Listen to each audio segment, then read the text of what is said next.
And again, they've gone out and basically said that they will not do that. So so far they seem to be saying and doing all the right things. Of course, we don't know how everything is going to pan out just yet. Right. Well, we're just getting headlines, Geeth. I know you got to run, but Paramount is offering a $30 all cash offer and saying that the equities be backstopped by the Ellison family. So Paramount offering to buy Warner Brothers for $30 a share in cash, as had been reported. Remember, the Netflix deal was for $27.75. And that's cash and stock. But of course, Paramount wants to buy the entire company, and Netflix looking to split them up. So, or Warner Brothers Discovery would split up before the Netflix deal. I think this is interesting because the Paramount offer isn't just the $30 a share, right? If Warner Brothers goes with Paramount, they'll also get a $5 billion breakup fee from Netflix. Is that right, Geetha? Yeah, 5.8 billion to be exact. But the thing is, on the immediate face of it, Matt, the $30 is actually lower than what Netflix is offering. So Netflix, yes, they did offer 27.75 for the studio and streaming, but there is still some inherent value in the Discovery Global TV units. We calculate that to be about $4 a share. So you have the total value of Warner Brothers Discovery there at $32. So again, that offer is still superior to this Paramount offer at $30. All right, Geetha, thanks very much. Geetha Raghunathan there, Bloomberg Intelligence. She's got to get cracking on these new headlines. We will speak, by the way, with Michael Wolff, Activate co-founder and CEO, in the next hour. Of course, he used to run MTV as well. He can talk to us about the industry on which he's an expert, some of the regulatory issues surrounding this deal. Now, Jamie Dimon is warning that Europe's slow bureaucracy has driven business, investment, and innovation out, thereby posing a risk to Europe's growth, its ability to finance itself, and hence our stability as an ally. He spoke at the Reagan National Defense Forum. We need a long-term strategy to help them become strong. A weak Europe is bad for us, it's bad for the civilized world, it's bad for the free and democratic world.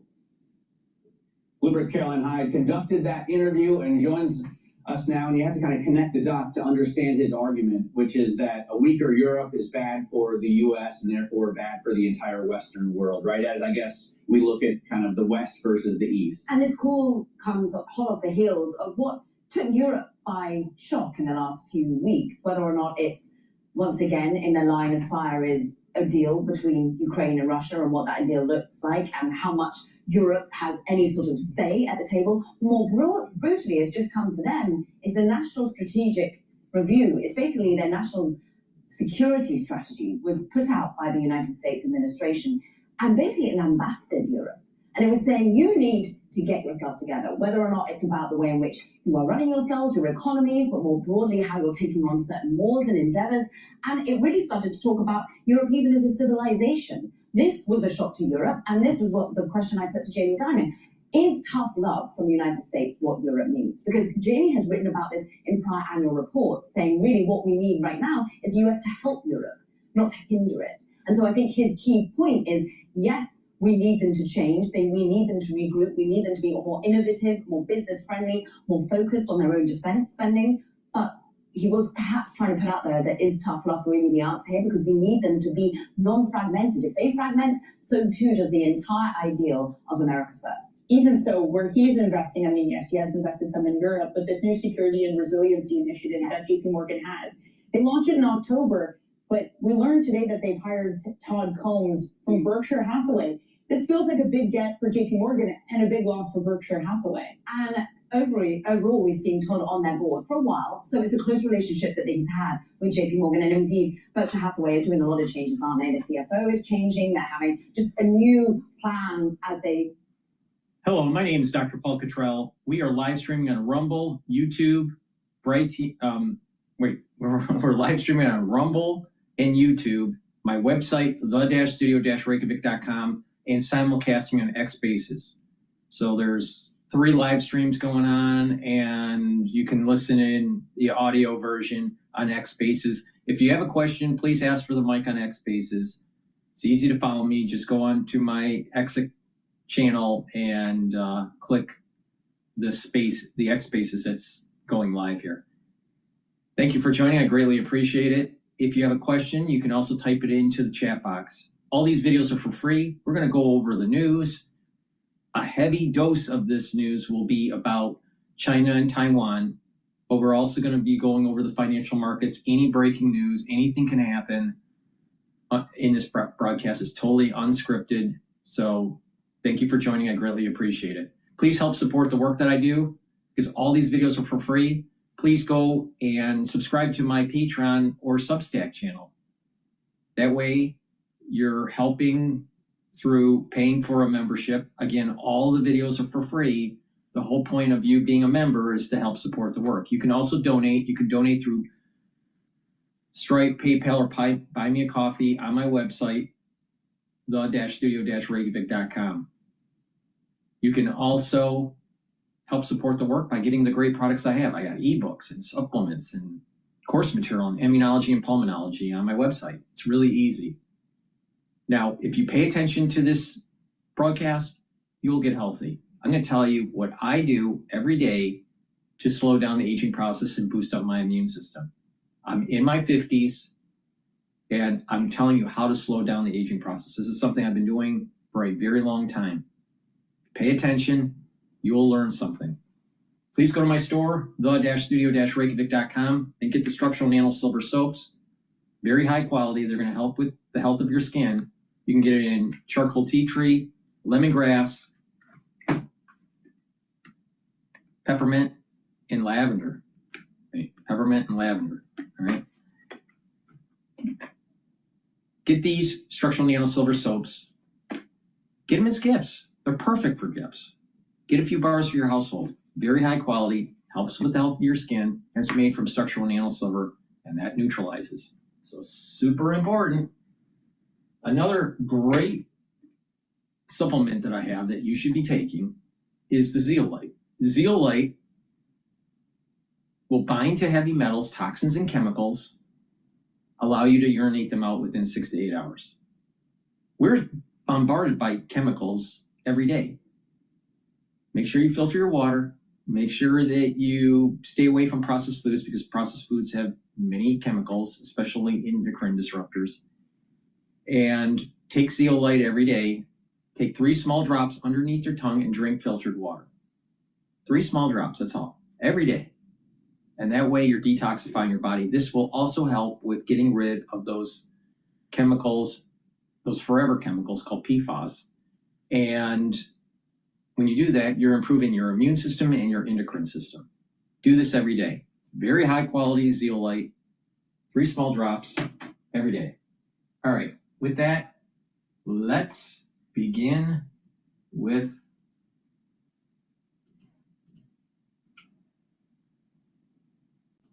what's going on in Taiwan.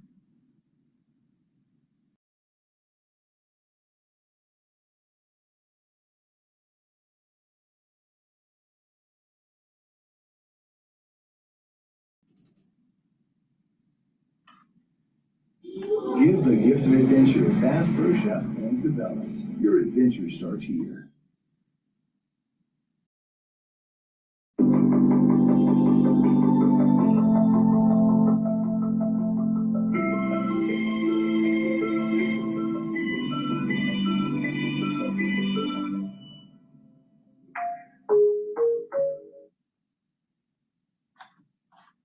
You're watching 5 Now. I'm Austin Westfall. Take a look. Reuters has this. Taiwan and Japan are voicing concern over Chinese military activities in the region. This is coming after Reuters reported that Beijing had deployed a large number of vessels across East Asian waters this week. It's its largest maritime show of force to date. Reuters also exclusively reporting on Thursday that China was deploying a large number of naval and coast guard ships across East Asian waters. At one point, they say more than 100 of them, and they're citing sources and intelligence reports reviewed by Reuters. Hal Kemper, still here with me. He's a retired Marine intelligence officer, host of the Strat podcast. So, Hal, China views democratically governed Taiwan as its own territory. Taiwan obviously rejects that. Why might China be making the moves that they're making right now? Well, they're looking across the South China Sea. They're also looking at the East China Sea. and you have over 100 vessels. Now it has slightly decreased to, I think it was somewhere in the mid 90s or something now.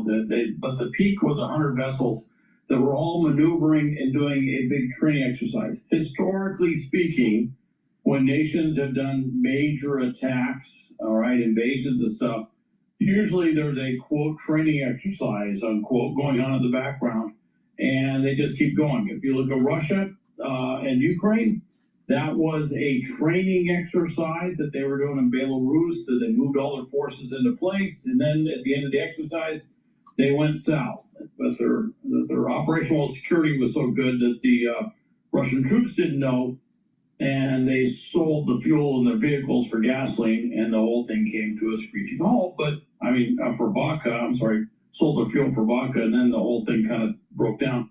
What you're seeing here, though, is this massive array of maritime capability and other forces, air component, doing things like practicing blockading, around Taiwan, and also things around some of those disputed areas in the East China Sea with Japan. Why is everyone concerned? And part of it is because Japan and Taiwan are rapidly building up their defensive forces, and China could say, now's the time to do it. If we wait a year or 2 years, if we wait till 2027 or wait till 2030, they will have enough air defense, anti-ship missiles, everything else in place that we won't be nearly as successful. And even though China doesn't have everything it wants right now to launch a massive invasion, it's a back and forth. What do we have for offensive capability versus what do they have for defensive capability? And so the fear is that China might use this as a pretext to launch a massive military attack on Taiwan, or attack on Taiwan and other parts of the West Pacific area in the East China Sea and the South China Sea. So that's why everybody's watching it very closely. They're all very nervous about it, and there's a lot of things going on. Taiwan has a huge $40 billion investment that they had approved, or kind of approved, that was going to go into building up a lot of defensive capabilities. And you have the Kuomintang Party, which has really become somewhat pro-PRC in more recent years, has been blocking full implementation of that. And I think China's thinking, well, why don't we do this? And maybe that will bolster those anti-independent, more independent Taiwan political elements there. Maybe cow them into fear to avoid investing more into their own defensive capabilities. That may be some of the Chinese psychology that's at play here. Might be some of the same thing they're trying to do with Japan, saying, if you build up your military capabilities, we're going to keep doing things like this. That may be the PRC psychology. I don't think that's really going to work with Japan. I really can't predict how it's going to roll out within Taiwanese politics, but hopefully it won't work. In fact, if anything, usually when you do stuff like that, that bolsters those that say we need to have strong national defense. And so it may actually do the exact opposite of what China may be intending. A live look at the White House, approaching 7:30 in the nation's capital. Hal, you know this. Late last month, we learned that Taiwan plans to add an extra $40 billion in defense spending to counter China. And that came after the U.S. recommended that Taiwan do such a thing. Let's say China does move forward with some sort of military action against Taiwan. How do we expect the U.S. might respond to that?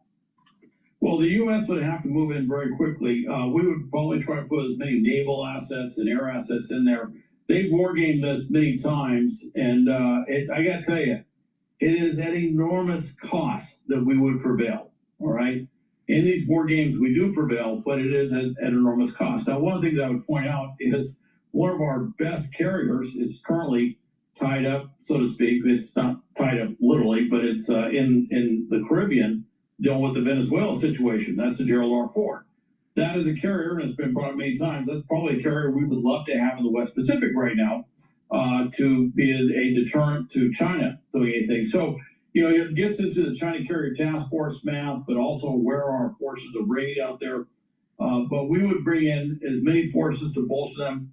China, PRC would of course try to do interdiction of those forces and try to block those supply lanes from coming in to help Taiwan.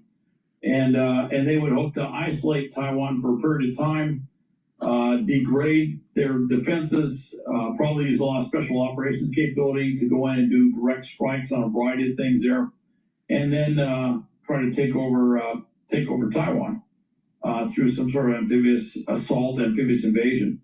That would be what they're going to try to do. Taiwan, on the other hand, has about 150,000 troops, full active duty. They've got somewhere around 1.6 million reserves. Reserves are kind of a questionable thing. They haven't been putting the investment in the reserve component that they should. And some of their units are really not where they should be in percentage of readiness, but they do have a lot of capabilities here. And it would be difficult to do an amphibious assault on Taiwan. In fact, back in World War II, we had looked at doing an amphibious assault on what was called Formosa back then, which is Taiwan.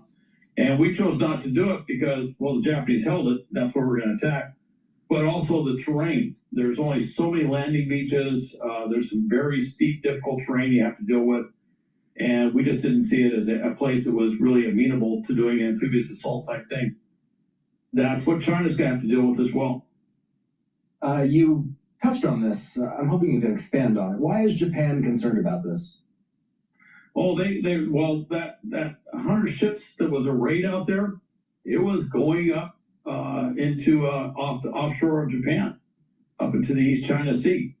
And so it was actually in and around Japanese possessions out there, some of which are contested possessions that are out there. And so what Japan is looking at, and another thing I should mention is Japan has really been stepping up to say that they will back Taiwan in the case of an invasion. And that's part of what this is to put political pressure on Japan to back off from that commitment to support Taiwan in the case of military action by the PRC. So Japan is looking at this and saying if they do something, they will probably do something preemptively against Japan in order to limit their capabilities to back up Taiwan. And so Japan is very concerned about this buildup of forces, not just the fact the forces are there, but also all the other things around that, which is Japan's commitment to assist Taiwan in the case of a military action by the PRC.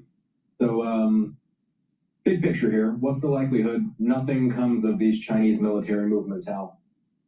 More likely than not, that it's an intimidation exercise, and they'll probably stand down. But it's to be seen how far they will go. You know, there could be some confrontations at sea. That's been a big problem. The Chinese have been very aggressive in the South China Sea and the East China Sea, but particularly the South China Sea. And there could be, you know, as they like to say, paint could get scraped, where ships will literally position themselves where they bump into each other. They don't normally sink each other, but they will, you know, sometimes, you know, bump each other and scrape some paint on each ship. And that's, of course, always a very perilous situation. So they're going to watch that. They're also going to watch air. And the fear is that China might do something so provocative it could initiate an air defense action, which could result in fatalities. And China has done some really haphazard or hazardous stuff in the air, and they have actually lost aviators because of that as well. So a lot of concerns that a mistake could be made, and this could trigger off some sort of larger military action. Hal Kempfer being generous with his time, as he always is, every Saturday with us. Hal is a retired Marine intelligence officer, national security analyst, and the host of the Strat podcast. What's coming up on Strat, Hal? Well, thanks for asking. I'm going to talk about the changing situation with European security. And I'm going to talk about how Europe is having to build up and take on a greater role in its own investment security. Some of the things that they're doing with Ukraine and how this new national security strategy by the U.S. is really changing the way that we're looking at the world, but also changing the way that the Europeans perceive the U.S. commitment to their security. So I'm going to kind of get into the details on that and why it's such a huge shift. And I think it's something that's been coming for some time.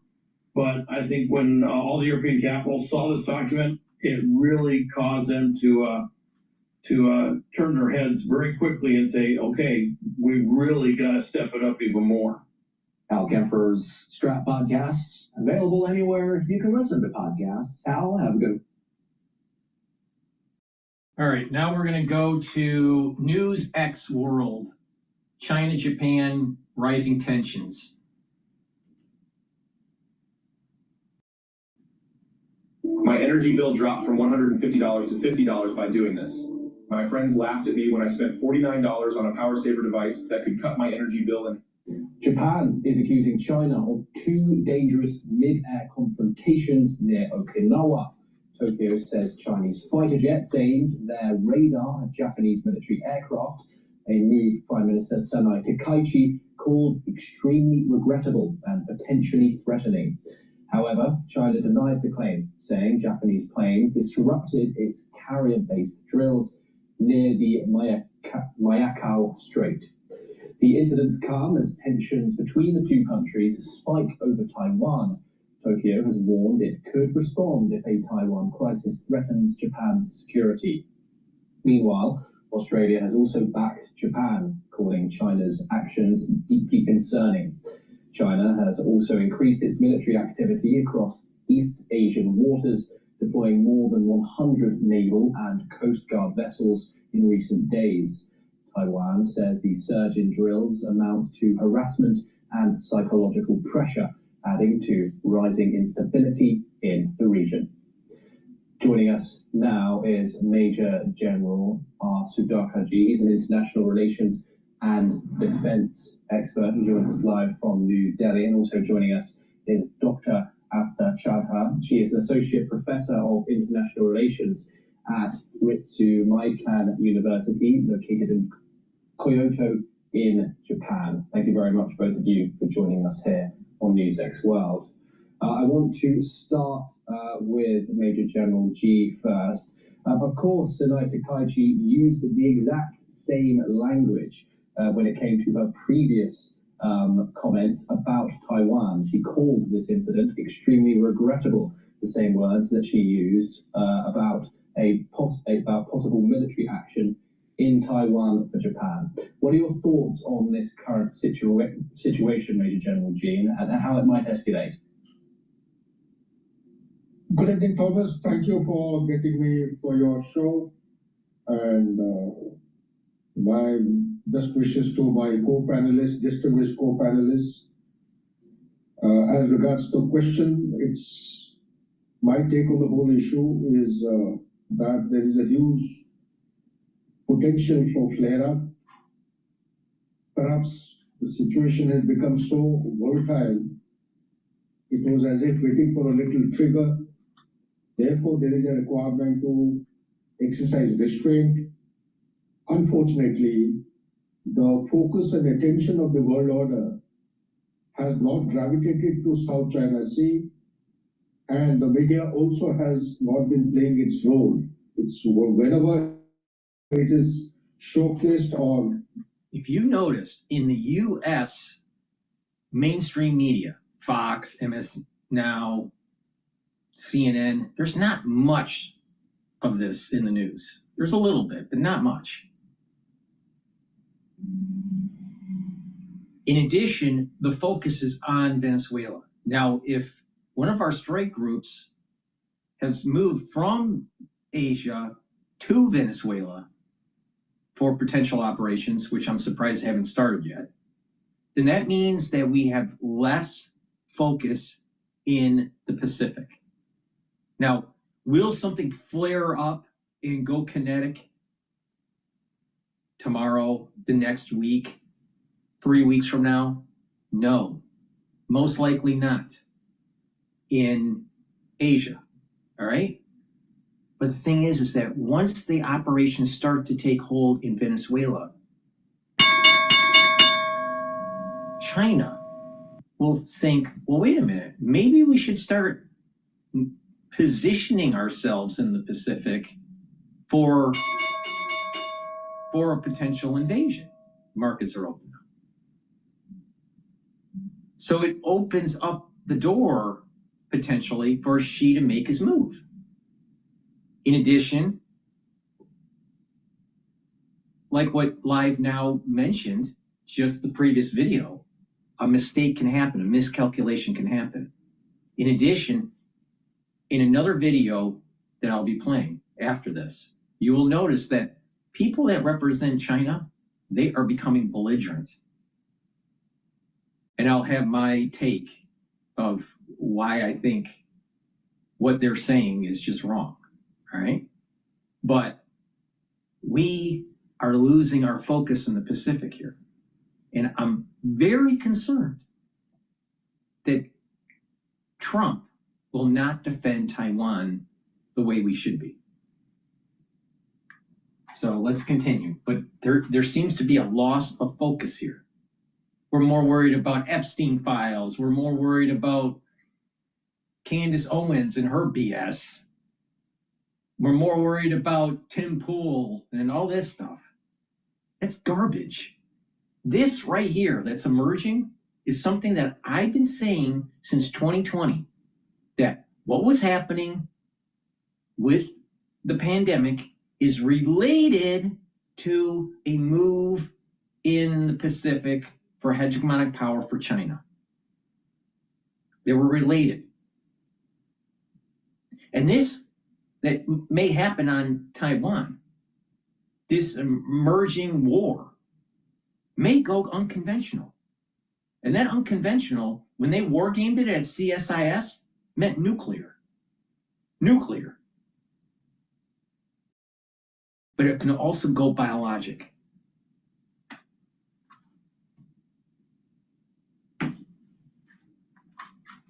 Anything to the notice of the people of the planet. It has been merely a Chinese vessel ramming into a vessel of Philippines, and that's all. Now, this particular incident, it reminds me the huge volatility and the sensitivity that lies dormant or lingering since ages between Japan and China. Particularly, if you take your mind back, in 2010, there was a... See here, I've done some videos, maybe I'll re-release them, about the whole history of Taiwan, all right? I think it was the telemetry videos. I think I did 3 videos on it, but I'll re-release them. But the point here is that there's a long history. But post-World War II, China's all pissed off that there was Imperial Japan, and that heaven forbid that Japan starts defending their islands. Now, those contested islands, China thinks they own. Japan's saying no. But the thing is that because of this unconditional surrender by Japan after World War II, they haven't really had a strong naval fleet. So now they have to build up to defend their islands. China's upset about that. Heaven forbid, this might be, now China, I think, is just using it as an excuse. But they're saying Japan can't defend those islands. Japan, because of the treaty agreements and the end of the World War II, they're not supposed to be doing this. But things have changed. Back then, China was still having its own little civil war between Chiang Kai-shek and Mao. The United States at the time was supporting Shek, not Mao. And then fast forward into Nixon and Kissinger, we started to align ourselves with Mao, but still supported Taiwan with Shek.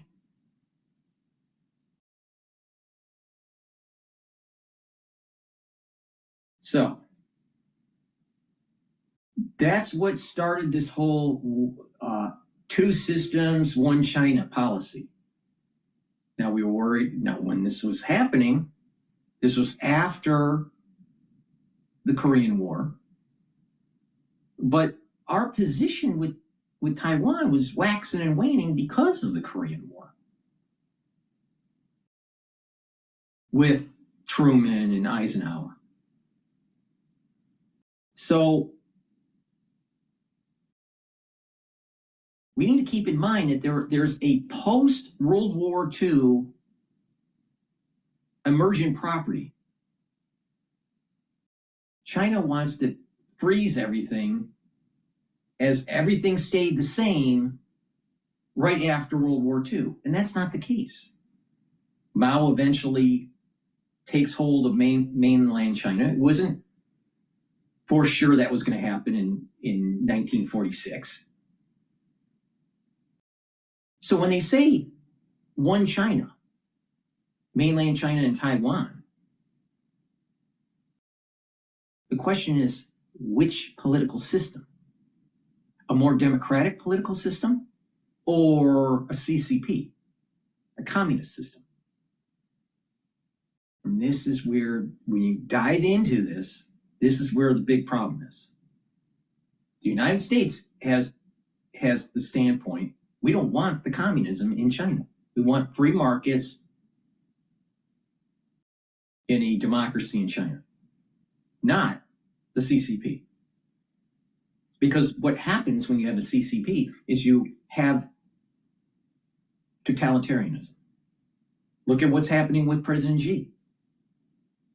He wants to be president for life, but he's having internal strife. He's having internal dynamics that may overthrow him. This is very dangerous because there's political strife and there's economic strife. And those two may push Xi into consolidating his power by galvanizing the nation against Taiwan and to take it over. If you look at many times, not always, but many times, conflict starts because the aggressor feels as though they have to, economically or politically or both. President Xi has those dynamics happening right now. He's aging. He has internal pressures. He may make his move. And this is not just like pie in the sky thinking. The PLA has produced white papers hinting that they're going to take over Taiwan this decade. Our Naval Academy war planners are already planning this. This is going to happen in your lifetime, and it's going to happen before 2030. It might happen next year. Now, why is this important? I said many videos ago, and I was on live with John Hogue, and I stated this. September 11th, 2026 is Rosh Hashanah, and that's on, in Rosh Hashanah, you can't blow the shofar on Sabbath. That is the only time that you can silence Satan, is by blowing the ram's horn on Rosh Hashanah. But if it coincides with the Sabbath, you can't do that. That means that Satan, cannot be silenced.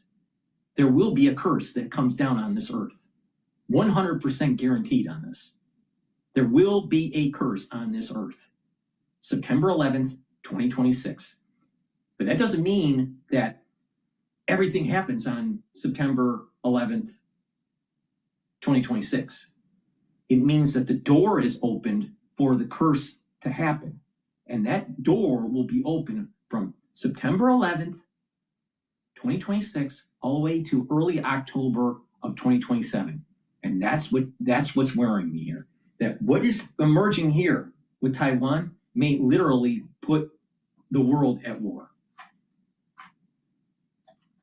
Now, the question that people will say, why is there going to be a big curse on the world? Mankind hasn't learned anything since 2020. You sit back and really look deep into the society you live in, because people watch that are overseas, people watch that this channel that's in the United States. Look at your country. Do you think that the country's going in the right direction? Do you think the people are coalescing and being friendly with each other? Do you think that the society's moving forward, or is there an erosion of God, country, and family that I keep on talking about? Is there an erosion of your society? Is there a moral decay? And because of that moral decay, there will be a curse. And nothing was learned during the crisis. Nothing. There was a lot of self-centeredness. There was a lot of fear. And there wasn't enough people standing up and saying, you know what? This is going to stop.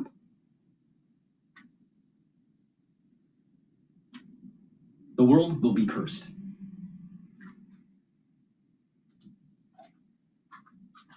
Of China, which rammed into another vessel of Japan near Sikanko Island, if I respect my memory, Diao Island.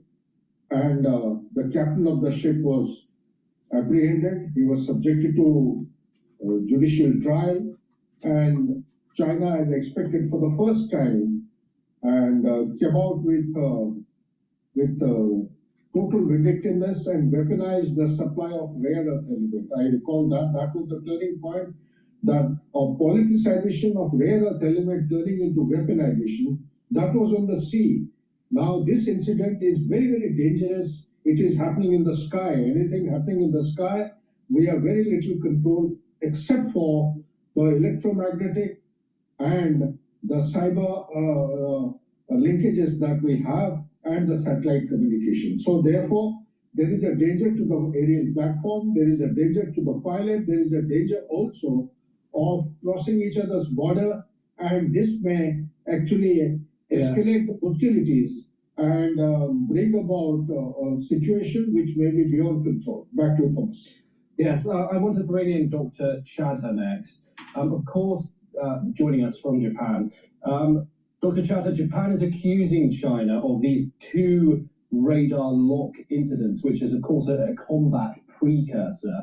From your reading of the region, how credible is Tokyo's version of events here? I mean, it's quite credible because... Hey, local businesses, win $10,000 of unskippable billboard media in your city. Qualified entrants and participate... I mean, it's quite credible because it's not just Japan that is responding to this incident, it's Australia as well. And, you know, as we're speaking, there's already been a meeting between the defense ministers of Japan and Australia with regards to East China Sea security as well as the wider security in the Indo-Pacific. So, I mean, the concerns here are twofold. I mean, one is from China's side, China looks at both Australia, Japan as nations that have started voicing their concerns with regards to China exercising its influence in East China Sea. They see China looks at Australia and Japan trying to respond in a very aggressive manner when they use the words such as, you know, equating Taiwanese security with that of the Japanese security. But on the Japan and Australian side, they're trying to at least keep the peace or trying to at least, you know, not escalate further. They've lodged their, you know, disapproval with China's behavior. They've said that it is, you know, it is a serious violation of their of Japanese sovereignty in some way, or it is in a way is being seen as an escalation of conflict, or because, you know, of what's happening with the Japanese jets being, you know, this whole idea of a long fire control radar onto Japanese jets. This is seen as a violation. However, we must understand that, you know, these incidents are it is not just a new or one-off incident. Previously, Taiwan had shared intel with its Indo-Pacific partners stating that China was conducting such drills and it was targeting any foreign vessel close to Taiwan as well. And you know, this is part of the China's gray zone tactics. So overall, at least from here, speaking from here in Japan, there is a serious concern. At the same time, it is not that escalatory that Japan is worried, because Japan has partners. Countries like Australia, United States do understand the vulnerability of Japan geographically and even diplomatically. So Japan is not alone in this. That being said, the relations between Japan and China are worsening, and they have definitely touched a low, as my fellow panelist was earlier mentioning. They've definitely touched a low, and we're seeing an increasing, just as he mentioned, securitization or weaponization of, you know, whether it's... Think about this. Think about this really carefully here. She was talking about the gray zone tactics by China. Locking in on aircraft, on naval vessels, scraping paint, as the general was saying.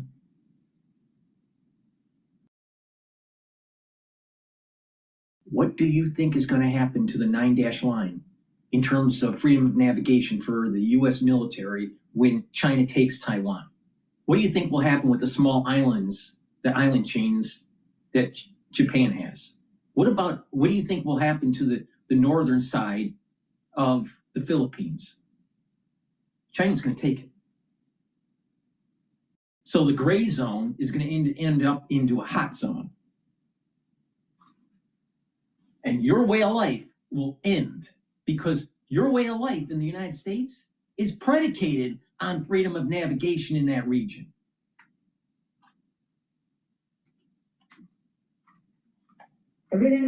From China. So we are looking at the region continuing to face this heated situation for a while. Yes, and Dr. Chadha, I just want to stay with you. This is Prime Minister Sanai Takaichi, Japan's first female prime minister's first major security crisis in office, and it is. Still think Candace Cohen is really important? Candace Owens, I should say. Still think that she's really important? Still think that Turning Point's really important? Because it's not. This is far more important. Far more. Turning Point's bullshit. Tim Pool's bullshit. And Candace Owens, bullshit.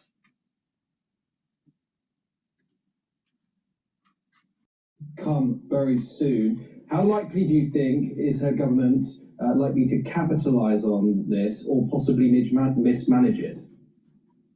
I mean, I don't see any, as of now, given the way she's handling the whole security crisis, I don't see it being mismanaged in any way. However, it needs to be acknowledged that definitely it is in her term. And given that she's taken a very strong stance, and in some ways that was her long-standing stance, given that she's been in Prime Minister Abiy protege, we could see her line of politics and her ultra-conservative sort of stance with regard to China specifically. So this was bound to happen, and we were seeing that Japan would take a very strong stance compared to the previous prime ministers, at least. So you got the Iron Lady, the one that's the Prime Minister of Japan now, pushing back, which is good. That's what needs to happen. Same thing with the ones that are running the show in Taiwan. They need to push back against China.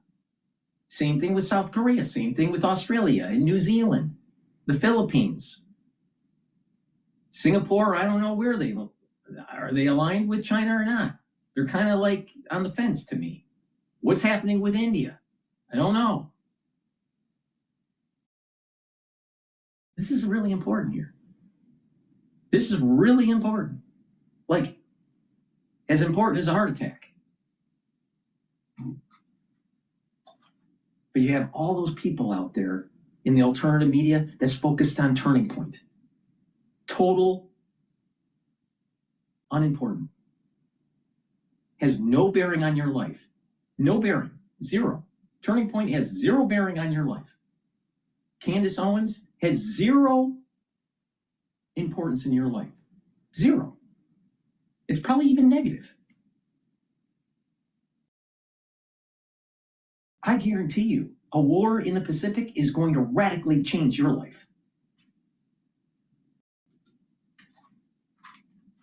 However, I must also point out that this is not just a very, international or bilateral issue for Japan. There's also a lot of domestic politics engaged in the way Prime Minister Takaichi is, responding to this crisis. And I'm speaking this in the backdrop of the kind of sort of rising discontent that is rising in Japan with regards to the foreigners, or with the fact that Japan is trying to tighten its land ownership laws. And, a lot of those are not specifically targeted at Chinese, but it does happen that a lot of East Asians are the ones that end up buying lands in Japan, or maybe, they end up owning properties in Japan. So it's for Sanai Takaichi's government, it's a twofold sort of, a challenge. She needs to manage foreign relations with the people who now live in Japan as foreign residents. And also she needs to manage this crisis, which is now an international crisis and has wider Indo-Pacific security implications. Dr. Asta Chadha, thank you very much for joining us here on the. And Takaichi, she has to show that she has strength against China. And then by doing that, she's showing to the opposition party that she's a strong leader. This is really important. But what's Trump going to do? Is he just going to sell weapons? Or is he actually going to back Taiwan? No one really knows, because sometimes Trump chickens out. Please go to my store, the-studio-reykjavik.com. If you take these supplements that I take every day, you're going to slow down the aging process, so you'll be fit for World War III. Get the resveratrol. Resveratrol will soak up free radicals. It's an antioxidant. It's going to help the health of your mitochondria. It's going to bring down inflammation and stress in the cell. It's going to soak up free radicals, help the health of your mitochondria. You'll have more energy because of the health of the mitochondria. The cells will perform better. The cells that are in senescence, those are cells that stop dividing but just sit there and collect garbage. Resveratrol will get rid of them, force them to go into apoptosis. And in tissues that can regenerate, resveratrol will help with that regeneration. Resveratrol will also help with your cardiovascular system and your skin. So by soaking up free radicals, because it's an antioxidant, guess what? You have less plaque buildup. At the basal layer of your skin, you're going to have better skin. This stacks really well with C60. NAD+, ubiquinol. It's a great supplement. I've been taking this for decades, right? It also helps with youthful gene expression.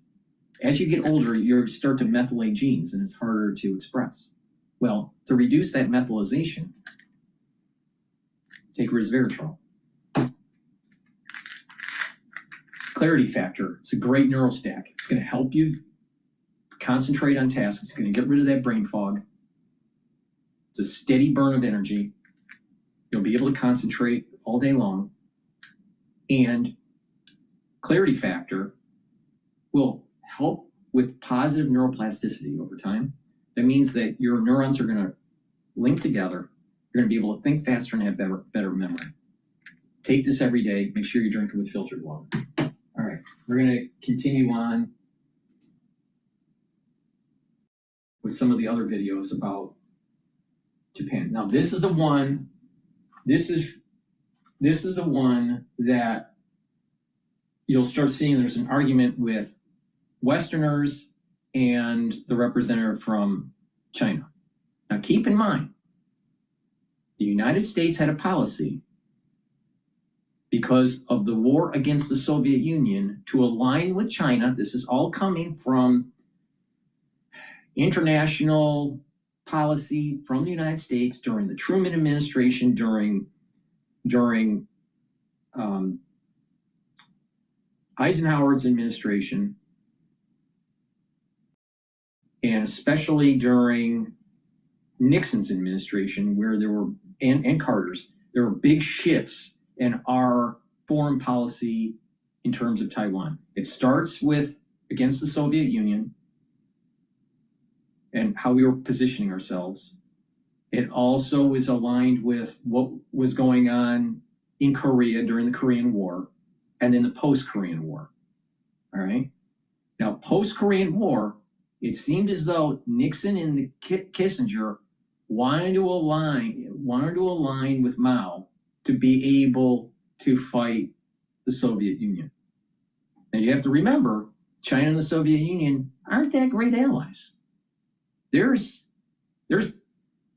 bones of contention because of the territories in the north of China. So it was pressure. You had NATO pushing on the eastern front against the Soviet Union, and then you have this Asian pressure against the Soviet Union. And the Soviet Union at that time, and still does, Russia still has large landmass, but a population, so their population density is not that great. Right? They couldn't hold the land. There's no way that Russia can hold the land. They don't have enough people. So that was that was part of the strategy of Kissinger. All right, it's almost like squeeze, pincer move. on the Soviet Union. And the thought was that as China was starting to redevelop, that they would eventually blossom into a democracy. That didn't happen. And so now we have a problem. We have a rising power against a superpower, the United States. And so this becomes a Thucydides trap. Got to be very careful here. Really careful. All right? People need to pay attention to what was going on in Sparta and in Athens. Okay, with that, let's play the video. But this Chinese representative keeps on mentioning what the agreements were right after World War II. Well, wait a minute here. Things have changed because of the rising power of China to circumvent the hegemonic power of the United States. That was not the case in 1945, 1946.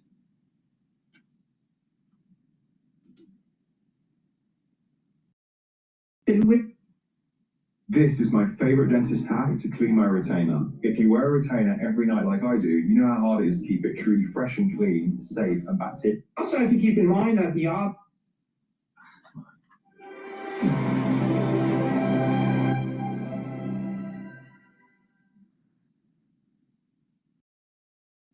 Data everywhere, and not an insight to see. It's overwhelming. Customer usage stats, dashboard data, leads. Combat ready by 2027, Taiwan says it's time to beef up its defenses. The disputed state believes China is preparing to take the island by force within 2 years. Will it? And how would the US respond? This is Counterpoints with me, Melissa. This is not just me saying this. The PLA saying it.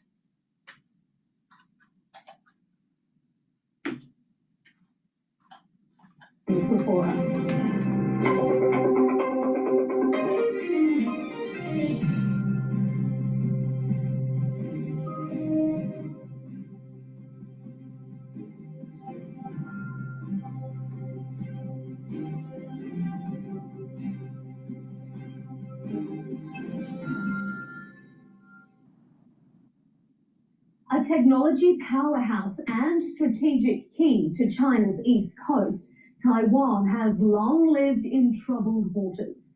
It considers itself independent. China considers it theirs.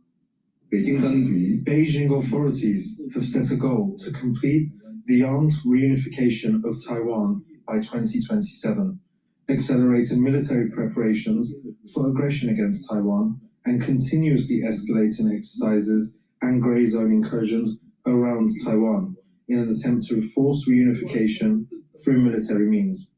In response, Taipei has announced it will boost defense spending by $40 billion and will procure more advanced weapons from the US.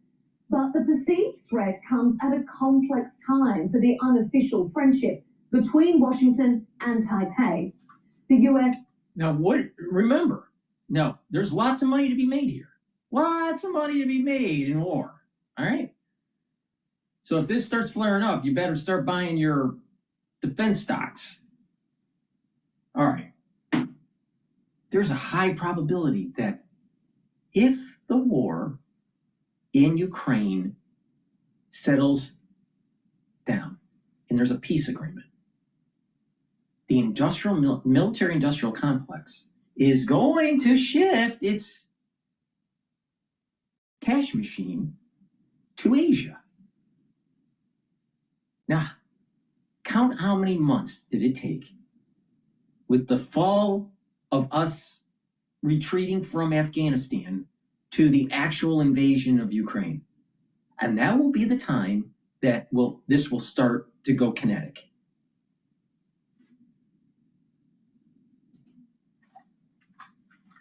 And China have reached a fragile truce in their trade war. So some analysts question whether President Trump would jeopardize that in order to support Taipei. Further escalating tensions are recent comments from Japan's Prime Minister, saying a Chinese attack on Taiwan would threaten Japan and therefore justify a military response. Now remember, On the this United States thinks that there's a two-system, one China policy. We never said when there is a unification, if ever, which system actually unifies. Historically, we were aligned with the Taiwanese being the rightful Chinese leaders, not the descendants of Mao in the CCP. So, but you'll hear from the CCP representatives that China needs to be unified and they deserve it, right? Well, and that there was a treaty, or not a treaty, the unconditional surrender by Japan. Okay, all right. Maybe there will be unification of Taiwan with mainland China. The question is, which governing system? It's dangerous. It's dangerous for Western nations to see CCP controlling Taiwan. Because what will happen is when there is a downturn economically, or maybe a major recession or a depression, maybe it's 20 years down the road, maybe it's 10 years down the road, whatever, you'll have individuals in your society grabbing for socialism and communism. Just take a look at what's going on in New York City with Mondani. He's a Marxist. They're going to look for top-down government. And this was problematic in the early 1900s in the United States.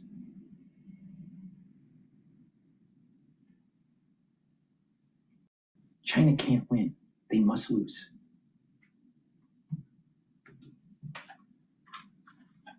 Is China really preparing to take Taiwan by force? Does President Trump value the status quo, or does he value China more? And is Japan stirring up trouble?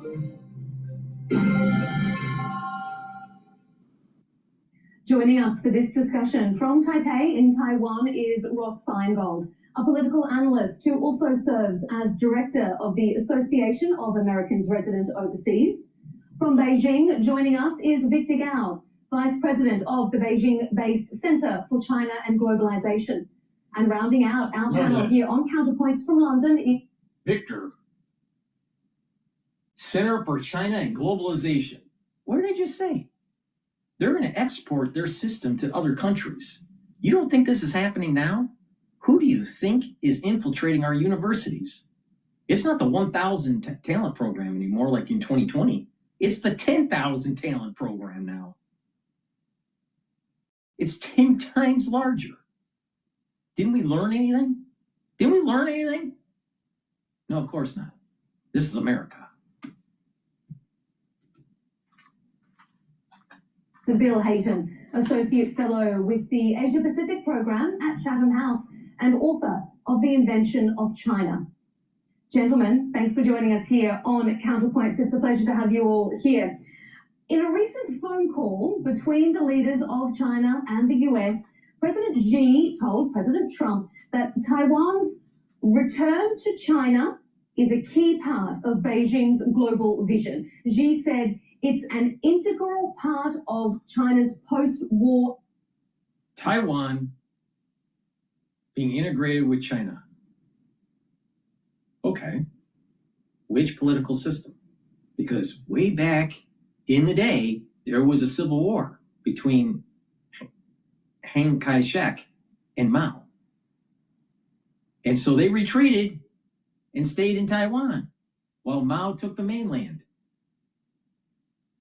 So which governing system takes over China? Oh, China and the globalist center wants it to be the CCP. Now, do you think that it's going to help the United States for freedom of navigation? Or do you think that the freedom of navigation would be a lot better if Taiwan actually controlled mainland? Oh, this is a civil war that's happening here. And the whole world is going to get involved because it's going to affect our hegemonic power. And you got all of these alt news podcasters demonizing about the American empire. Meanwhile, they love their bread and circus. Our way of life and our bread and circus is predicated on freedom of navigation through the 9-dash line. Hello?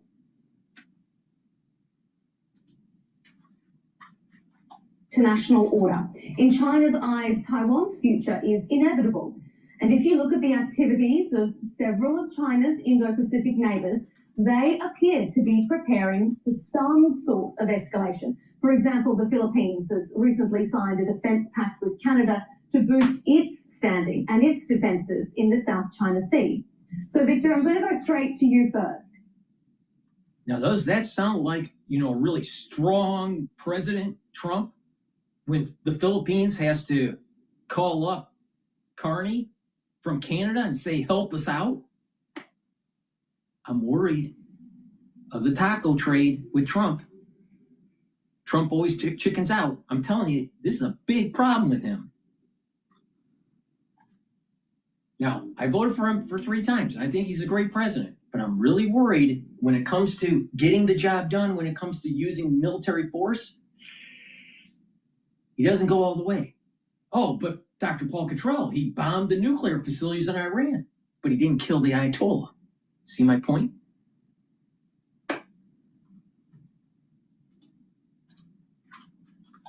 Is China preparing to take Taiwan by force?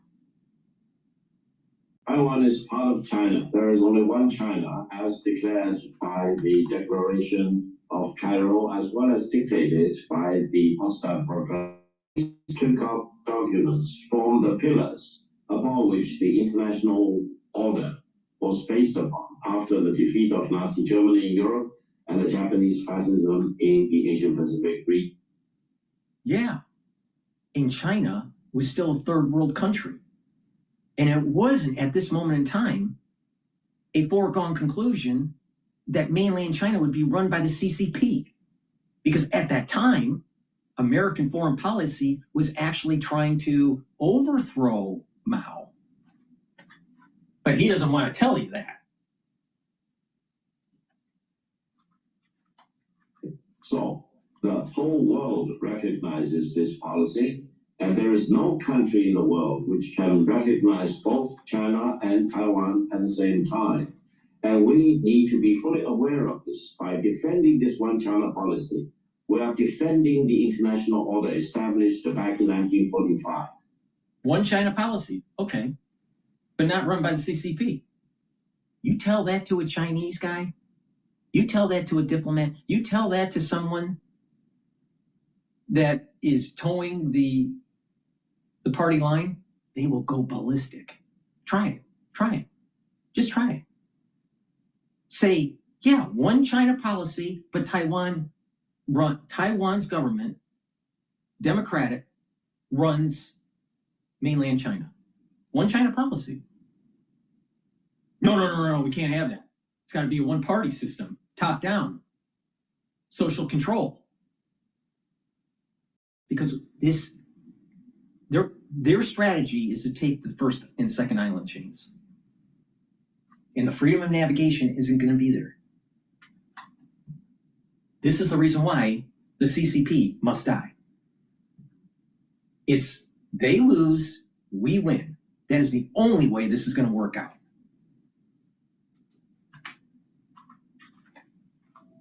Ross, you're in Taiwan. Heating companies get pissed when you do this, but they can't do a damn thing about it. This heater warms entire rooms in under 2 minutes, slashes heating bills by 90%, Ross, you're in Taiwan. How do you interpret what Victor has said? Well, even if what Victor said is true, there's still a reality that we all have to deal with, and policymakers around the region and around the world who consider themselves stakeholders in this issue. And there's no denying that other countries further afield feel that they are stakeholders. So even if China says it's an internal affair, obviously other countries, not just the United States, but increasingly European countries, Australia. Yeah, that's an internal affair. Why doesn't the United States just stop trading with China? See how fast they implode. Because their economy sucks. They overbuilt. They got ghost cities. They've overspent. They have a declining population because of their one-kid rule.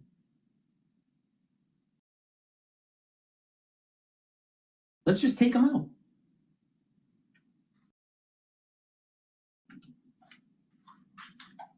Japan, they consider themselves stakeholders as well. And the reality is that since the end of the Chinese Civil War in 1949, Taiwan and China have been separately governed. That's just a fact. They are separately governed. And the only way to bring about unification would be either a peaceful way or by force. And at the moment, China's position is very clear that they reserve the right to use force. And that's why we see other countries, including here in Taiwan, they're responding to that with their own military moves. Again, that's just a reality. That's not a biased position that I'm stating. I'm just stating the facts that the two sides have been separately governed. And the people are preparing for the possibility that China will use force. Victor, I'm going to bring you in. It goes back to a really simple concept. No one deserves anything. You got to fight for it. Do you deserve your Constitution? The answer is no. If you don't fight for it, if you don't protect it, you don't deserve it. Do you deserve America, the United States? Unless you protect it, you don't deserve it. The same thing in Taiwan. If they don't fight, if they don't protect their land, they don't deserve it. But the same thing in China. They don't deserve to take over Taiwan. The thing is, you have to defend what you want.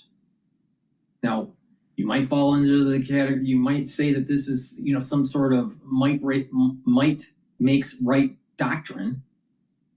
But the reality of the situation is this. This is what's happening in the Middle East. Forget about what was promised to the Jews. The bottom line is this. Who owns the land? Who defends the land? It's that simple.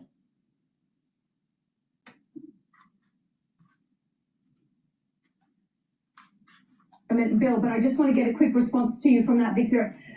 Particularly on that, unification is either peacefully or by force, because even though you say that it is one China, a lot of countries, particularly the US, do not support a unilateral. And think about what one China means.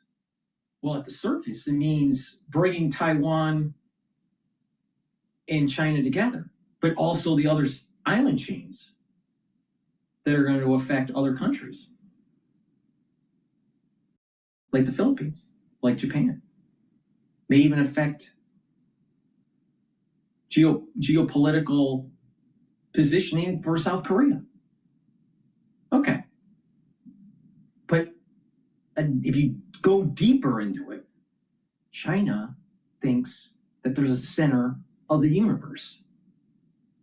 Now, I think that President Trump should use a Tomahawk missile and bomb the hell out of the Forbidden City. That's just me. In that picture of Mao, there should be a Tomahawk missile going right into his forehead.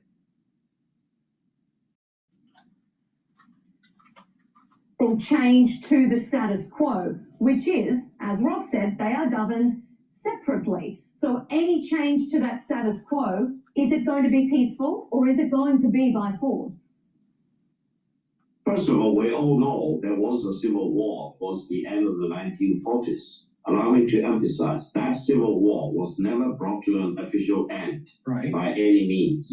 That is the reality of the separation across the two sides of the Taiwan Strait. Now, if China ever uses force, it will not be an invasion. It will be a resurrection of the unfinished civil war. That's true. And we want to avoid that. We want to achieve unification by peaceful means. But if, for example, as Ross said, other countries want to be stakeholders, to be intervening. And Victor, the one that's speaking right now from China, that's the policy that Clinton had, Bill Clinton. Oh, just wait it out 50 years or so, and eventually, economically, it'll just naturally merge. And everyone will be happy. And the CCP will run everything.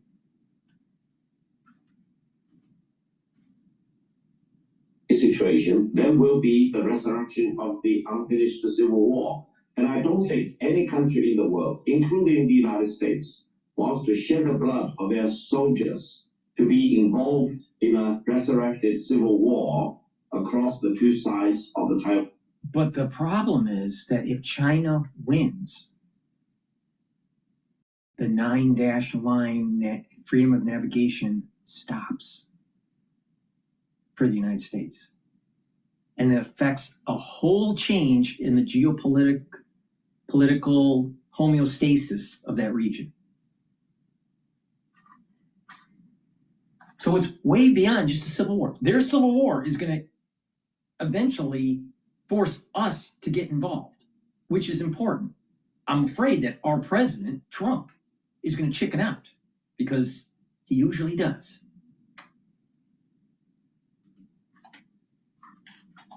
Straight. Let's all work together to achieve the peaceful reunification that all of us want, and let's do our best to avoid the resurrection of the unfinished civil war. Bill, what do what you he's basically make doing, what he's basically saying is that we're going to do the same thing we did to Hong Kong. Ask the people in Hong Kong if they're happy. They're going to say no.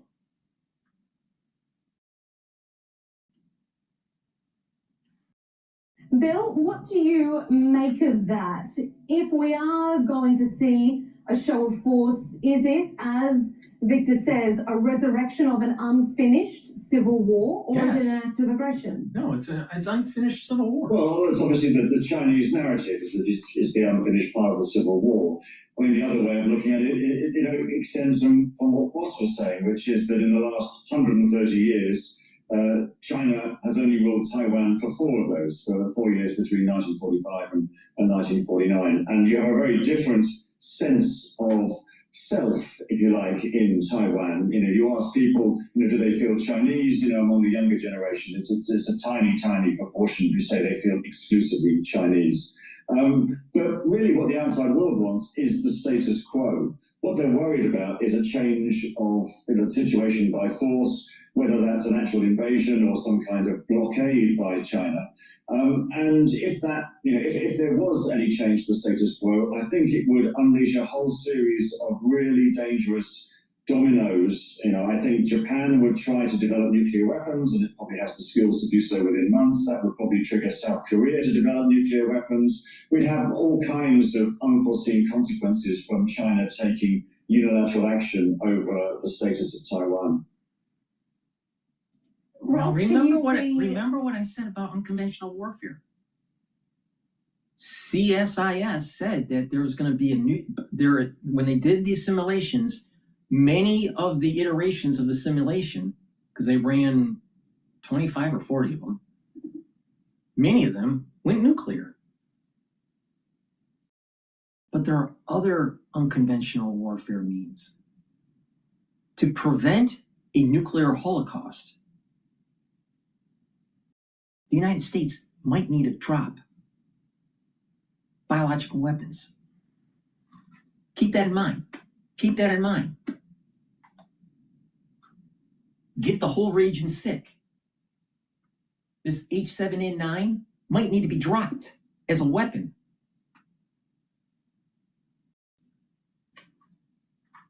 The unilateral movement from China to reunify with Taiwan, creating that sort of a dangerous ripple effect? Is that something you sense being in Taipei? Well, whether or not there's a regional arms race, I think, frankly, we're already there. We see that with commitments by Japan and South Korea for significant increases in defense spending. And part of that's in response to North Korea, part of it's in response, frankly, to China. The Philippines is also dramatically increasing its defense budgets after decades of underinvestment. And here in Taiwan, there's a new proposal for a nearly $40 billion supplemental defense budget, which is an enormous amount of money. So I think the key question is not really what would happen if and when China should use force, or would that set off military spending increases? Because again, I think we're already there. Really the key question, and I think my colleagues know this, the key question is, should China use force? Would other countries militarily intervene? And that's what caused the controversy after Prime Minister Takachi's remarks about 3 weeks ago in the Japanese parliament. And really, in response to what Victor said about foreign leaders, foreign countries being willing to shed blood, the only thing we could really say about that question is it will be up to the leaders of those countries at the time that this contingency occurs. There's simply no way to predict whether or not the U.S. president or the Japan prime minister or the Australian prime minister at the time. Now let's go down the road of unconventional means. Sit down and really pay attention here. All right. To prevent a nuclear holocaust, the United States might need to drop a bioweapon. Now it could be H7N9. We can easily find out what the antibodies in a population are for influenza and create something very quickly that is not covered by the antibody profile of a particular population, and then release that. In addition, it doesn't have to be just influenza. It could be SARS platform. And let's say that our military said, you know what? We may lose this situation in the Pacific. We may need to retreat. Well, release something that will harm their population 10 years down the road. They get sick, but it really hits in 10 years. So it's delayed. If you win, if the United States wins, you've harmed the enemy and you really don't care. You've already inoculated just in case there is a spillover effect. You've already inoculated your population.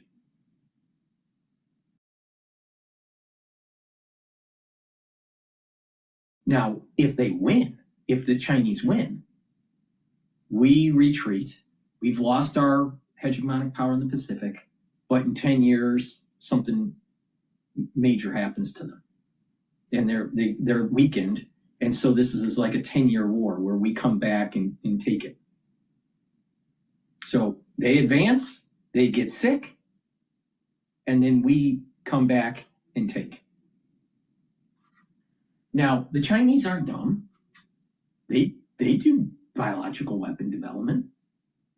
They could say, you know what, before we make our move in Taiwan, we're going to start releasing biological weapons in the United States. And the Chinese now gets the Americans sick. Meanwhile, they've inoculated their population before they make their move in Taiwan.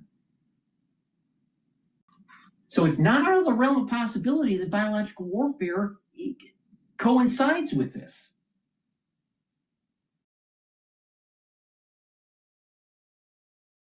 Now, what if the fifth cocktail is released?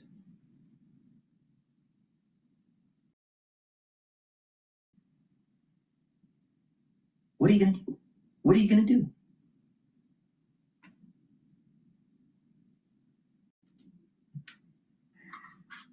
As such an event occurs, would they be willing to dispatch their military and engage in what would be a hot war with China?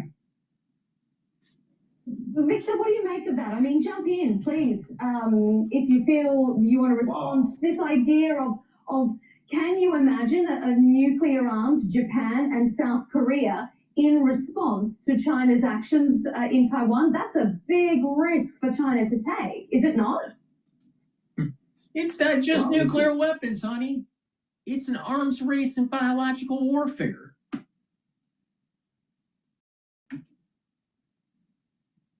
I'm shocked to hear some of the remarks from the other co-panelists. They talk about Japan as if Japan is in the same line with China. No. If you read the United Nations Charter, there is a particular clause called enemy state.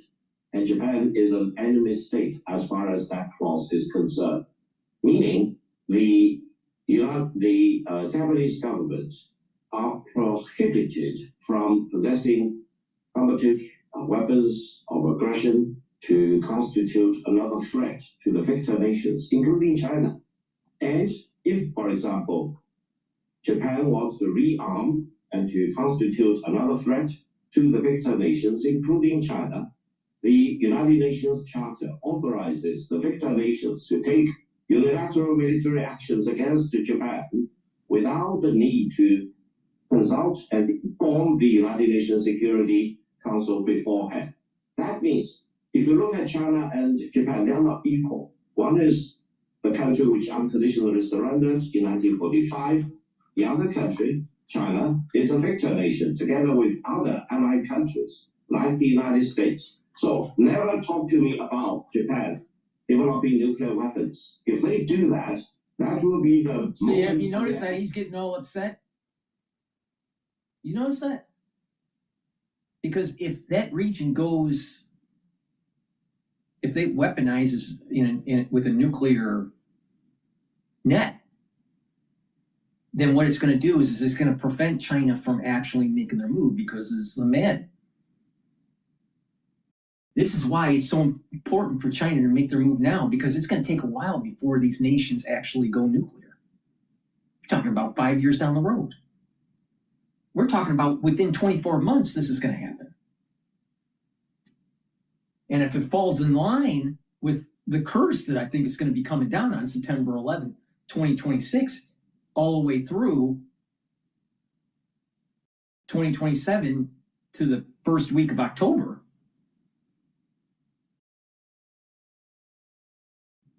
that's pretty dangerous. I mean, this is coming. This is soon. And I'll tell you, there's a high probability of a weapon development, a weapon to be released that's biologic on either side, by the United States or by China, or maybe both at the same time. Who knows? Because they will constitute threat to China, and China has all the power and the authorization to destroy that new menace from Japan. China will never allow Japan to become another militaristic or pacifist country because of the prohibition of the United Nations Charter. And that is part of the condition upon which Japan unconditionally surrendered. And no one should even think about Japan raising its head of fascism again to threaten China. Takaishi doesn't look like she's a fascist. Does she look like Hitler? Does she? Does the Iron Lady look like Hitler? I mean, come on. This is the problem with the Chinese. They think it's their birthright to be the center of the universe. And they are going to have hubris once they control the island chains. Now, the question is, because of the United States in so much debt, and we're going to have to spend a lot of money pushing back China, and at the beginning, we may not even be forceful. Some of the simulations show that we lose 25 or 50% of our Navy. You think we're going to be able to build that really quickly? No, not like the way we did in World War II. And we have all this debt already. From Lehman, from COVID, from the war in the Middle East that never ended.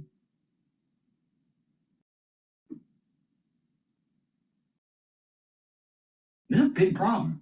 That's why the probability of releasing an unconventional biological weapon is increasing.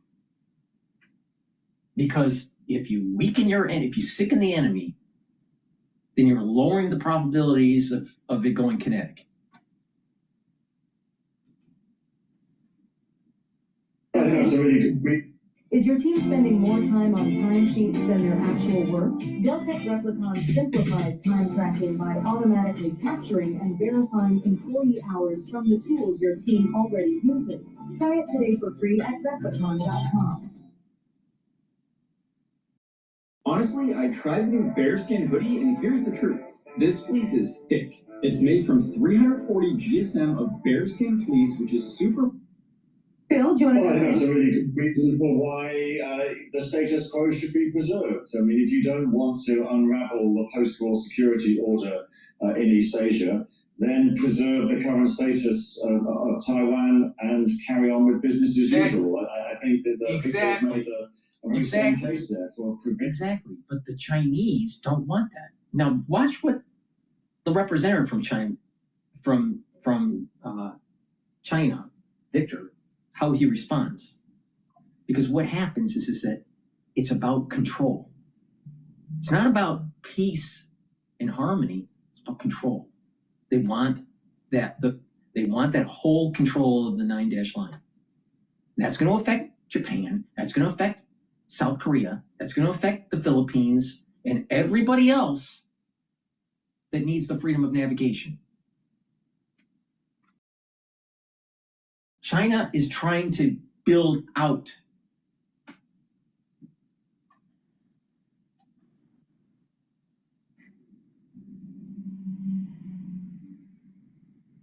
See, if you're gonna release biological warfare, let's say if the United States released biological warfare on China, they need to know what the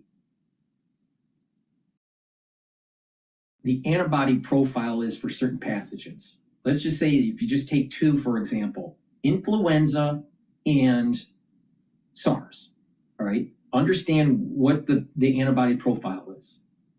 And what you can do in influenza, because you can have genetic shift, you can just change the H and the N to be something that's not covered with cross-reactivity for the antibodies, all right? That's easy to do. That's undergrad, anyone in undergrad in molecular biology can do this, all right? And boom, hit them. Now, what's already been developed that's been enhanced is H7N9. Most people don't have antibodies for H7N9. So you hit them, and then there's going to be an inoculation program to make sure that we don't have spillover in our population. You can easily get that into the population by just saying, oh, just get your influenza shot. Or every time you get a shot, you also get an influenza and you don't even know it. And the military just forces it, but you don't even know.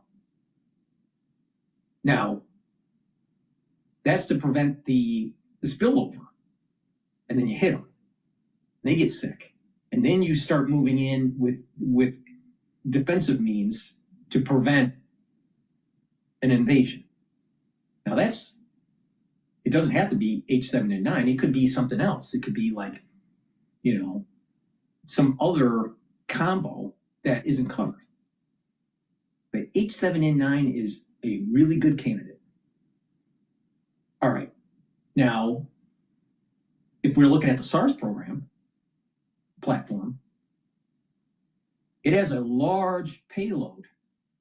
That genome is large. And you can add stuff in there. That was the reason why they did it. They've already spiked it. They've already created a spike protein that can attach to many different receptors. All right? So you can dial in the lethality. You can put in the genome proteins from HIV that actually bring down the immune system.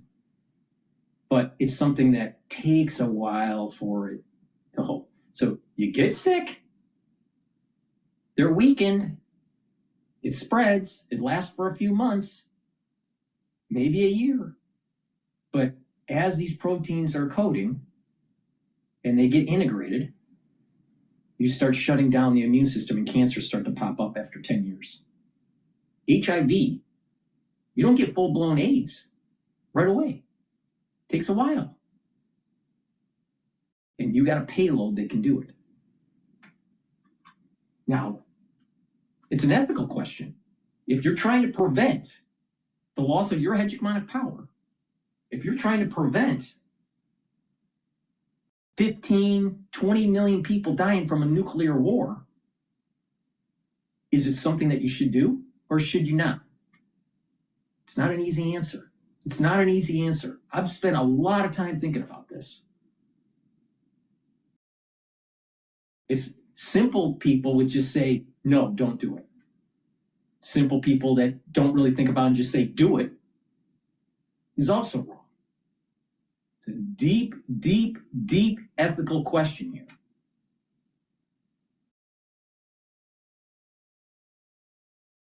What do you do? Scientifically, we can do this. We technologically can do this now.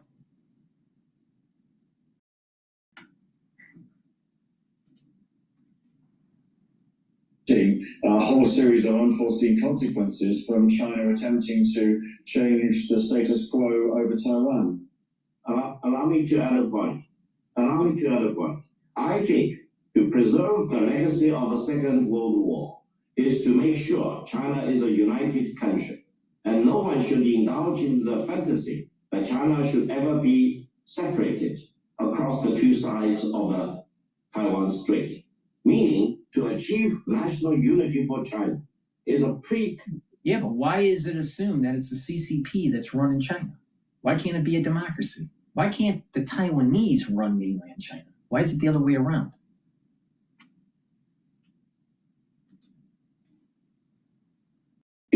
Of preserving the victory legacy of the Second World War. If you argue with me otherwise, you either don't read history or you are misguided by your misperception of the realities of the world. If any one country wants to fight militarily against China, now, if the Chinese are so focused on this, so focused on bringing back Taiwan into their fold,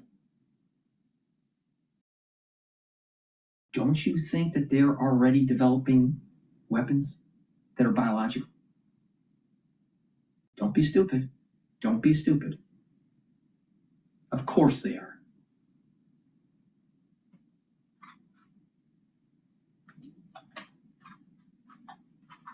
Reunification. He or she will be doomed to failure. If you ever want to try that, then you are really playing peril for yourself. Can I ask a question of Victor? As far as the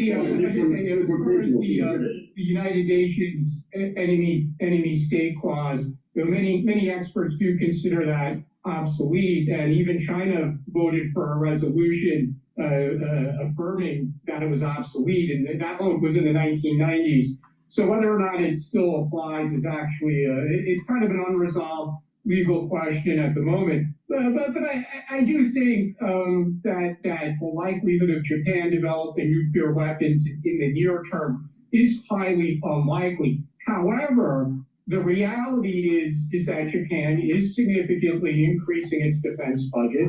They've been doing so ever since Abe came back as prime minister in 2012, and that's continued under Abe's successors since 2020. They changed their prime minister multiple times, but it's clear that the trajectory is for increased spending, not just by Japan, but again, as I said, by other countries in the region. So we are in an arms race here in Asia.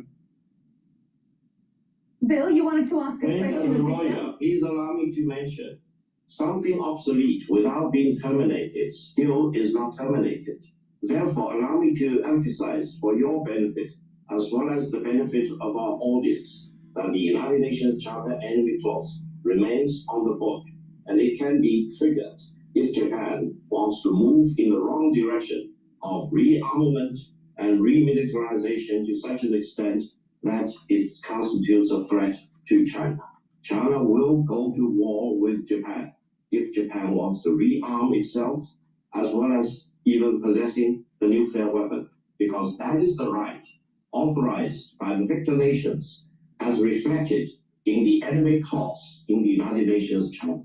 Don't be misguided about the so-called obsolete of that clause. That clause remains on the book. I've checked with the Security Council office just recently, and they reaffirmed the validity of that enemy clause. But don't play with fire. If you advise Japan, ask them to read very carefully. Bill, you wanted to ask a question? When my daughter was in critical condition, I wandered into the kitchen at 4 a.m. Another mom gave me a look that said, "I know." And I didn't feel alone anymore. When you have the perfect response in your head, but your fingers just can't keep up. We've all been there. Typing, deleting, retyping. Now I use Whisperflow. Bill, you wanted to ask a question of Victor? Go ahead. But I also want to ask you, Bill, does Victor have a point here? Well, it does. I mean, we're all kind of getting a bit hypothetical here. I mean, my question, my comments about, the next stage all followed from, a forcible change of the status quo over Taiwan. And saying that if the status quo does change, then I think, it will trigger a whole load of other moves, by the regional powers, by Japan, by South Korea, and, presumably, wider than that as well. But I just think there's an interesting question here. I mean, given that it's, so long since, China, the mainland, actually ruled Taiwan, I just wonder, I was asking Victor, hypothetically, do you think that the Irish are a different group of people, a different nation to the British, Victor? You are completely wrong. The better comparison is the United Nations versus the Confederation. There was only one country, that is the United States of America. The Confederation wants to break away from the Union. And if you test the opinion at that time, probably up to 100% of the people in the Confederation wanted to break away from the Union. Why President Lincoln was ranked as one of the greatest presidents of the United States. He refused to accept that. He wants to use force to bring back the Confederation into the Union. Therefore, as you can see, President Lincoln and the Federation won. The Confederation was defeated. They were brought back. Wait a minute. The southern states signed the Constitution with the northern states. Yes, it's true that there was a civil war in the United States because they seceded and they lost, and voila, we have the United States again.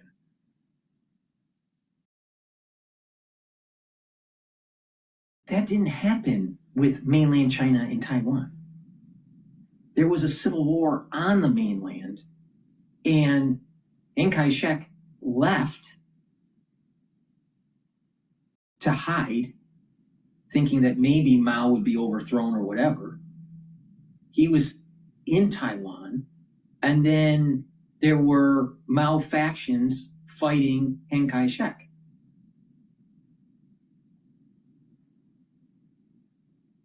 So this is totally different than Taiwan never signed a constitution with mainland China.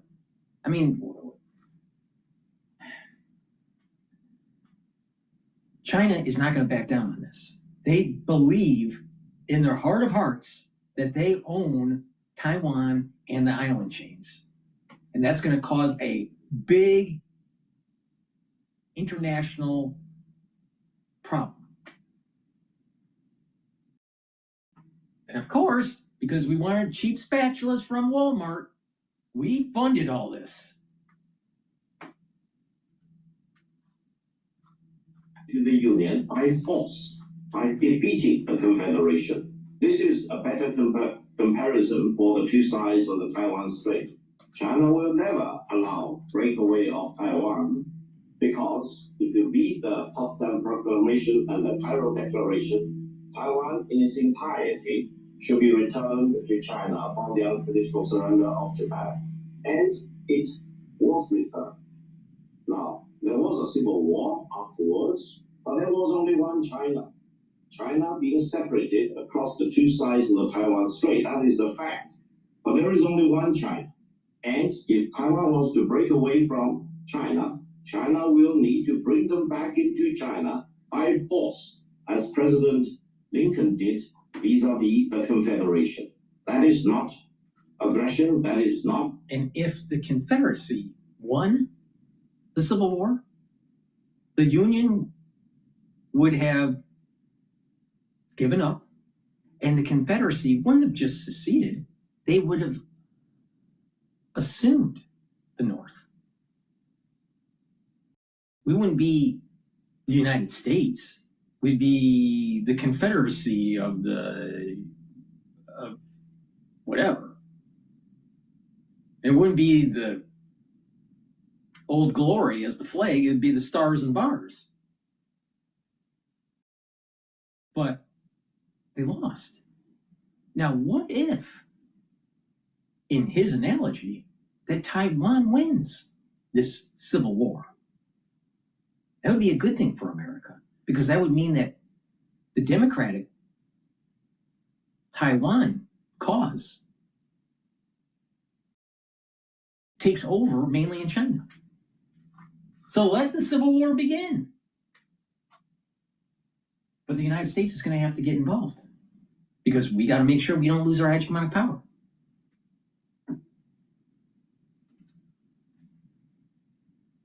Using force against another country, that is civil war, as the Civil War in the United States. Thereafter, the United States has always been one country under God, indivisible. China should always be indivisible after the reunification of Taiwan. Yeah, but I think if we went back 120 years when Ireland was part of the United Kingdom, and we can see that things change. And if people decide that they are a nation and they deserve self-determination, well, why shouldn't they have self-determination? Allow me to emphasize, what the British or the English or the Irish want to do is their business.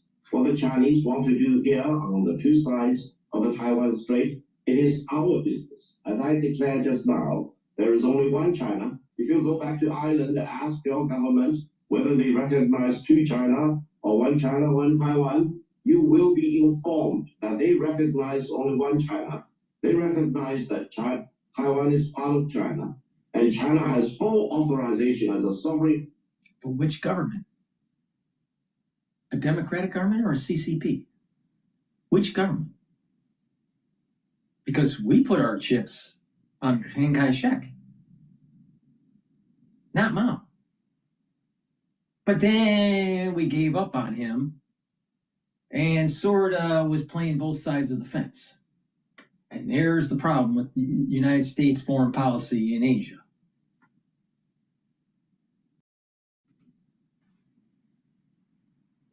To deal with a part of its territory which wants to break away. And the better principle you need to keep in your mind is what President Lincoln did with the Confederation. Whatever Lincoln did to the Confederation, China has the right to do the same for the so-called breakaway Taiwan province. That brings me to something I want to... My energy bill dropped from $150 to $50 by doing this. My friends laughed at me when I spent $49 on a power saver device that could cut my energy. That brings me to something I want to bring you in here on, Ross, because Victor says, you know, what happens is up to China, but it's also up to what Taiwan wants as well. And we're seeing China carrying out bigger, bolder military drills closer to Taiwan. It's enacting this kind of anaconda strategy sort of strangling the island. Is that emboldening people in Taiwan to want to resist China, or is it making them more submissive, realizing they cannot outfight the might of China? Well, for many people, it's probably somewhere in the middle. Consistent with what Victor has said, people here know that a unilateral declaration of independence, if, for example, the government and the people had a consensus that they were going to change the name from Republic of China to the Republic of Taiwan, and this is what people typically call formal independence. I think people here know that the most likely outcome of that would be an immediate Chinese attack. At the same time, the number of people here who are saying we want to reunify with China on China's terms, which is similar to what China offered or implemented in Hong Kong and Macau, one country, two systems. The number of people here who support that as a short-term occurrence is very small, which means most people here, for now, prefer the status quo. But there is an interesting aspect to this, and it does go to your question. They do have elections here. And over the past nearly 30 years of democratic elections, the electorate has switched back and forth a few times. They've elected more independence-minded leaders, and they've also elected leaders who preferred a closer relationship with China and adamantly opposed Taiwan independence and emphatically believe that Taiwan is part of one China. And the voters elected a leader like that two times in recent decades, in 2008 and 2012. But in 2016 and 2020, the voters emphatically... But how much of CCP infiltration in that electoral process happened? You think, I mean, if they have a 10,000 talent program, if they've infiltrated our universities and our companies to steal IP, don't you think that they've infiltrated the electoral process in Taiwan? I mean, come on, let's wake up here. You know, we weren't born yesterday.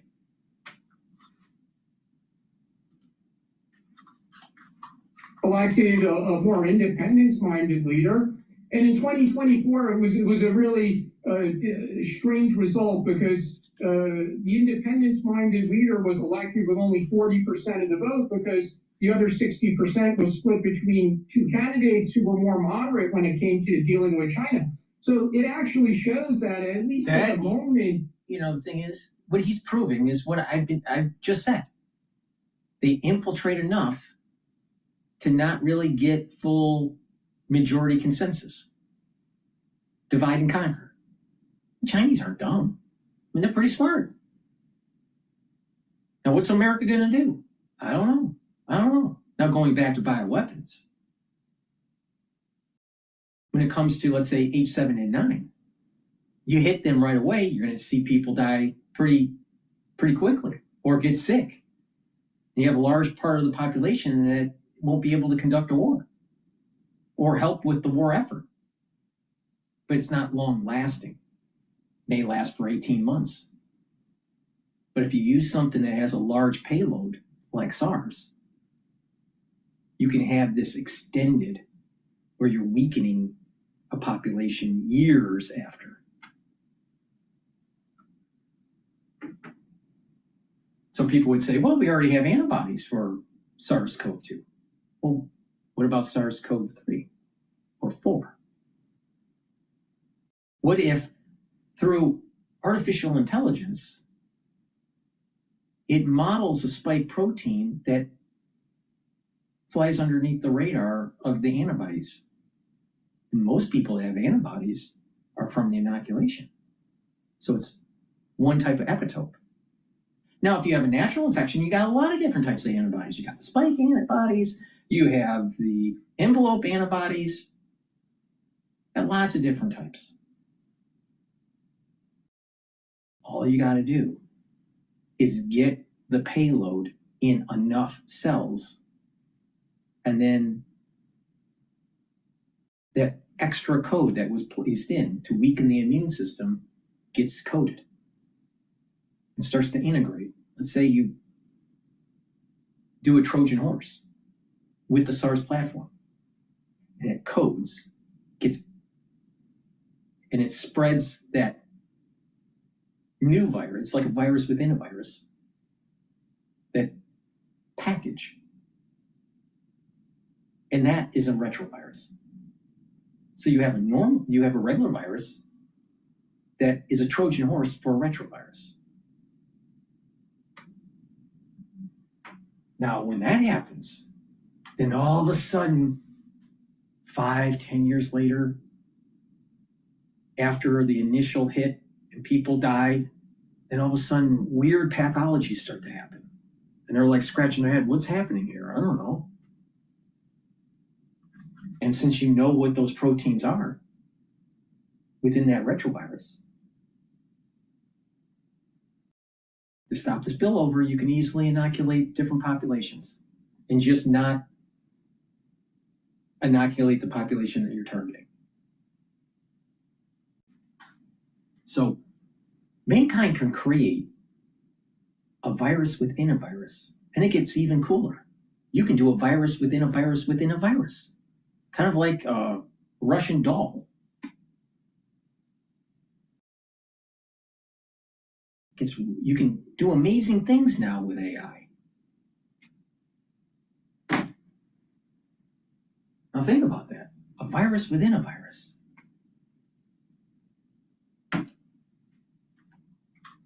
The majority seems to be just wanting some moderation. They don't want to go for independence because they're concerned about immediate Chinese use of force.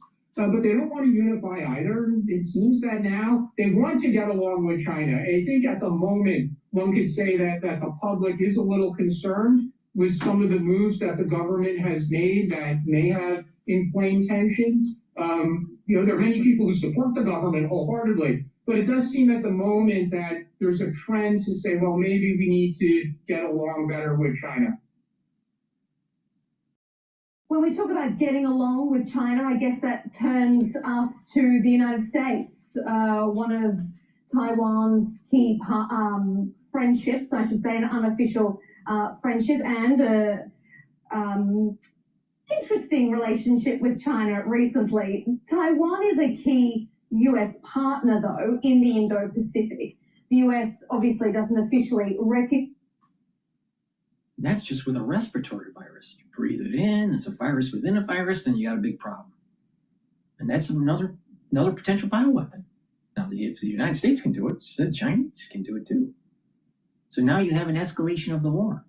You have this arms race within biologics. Big problem. This is the reason why I did a bunch of videos about biological warfare in foreign policy. That's a real thing.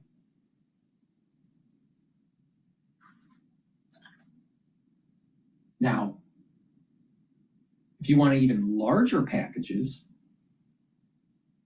you can put it in a pox virus. Ooh. Wait a minute.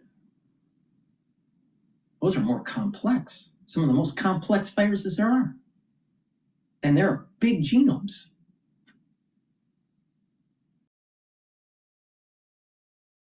So you can hit them with H7N9, you can hit them with SARS-CoV-3 or 4, you can hit them with a modified pox.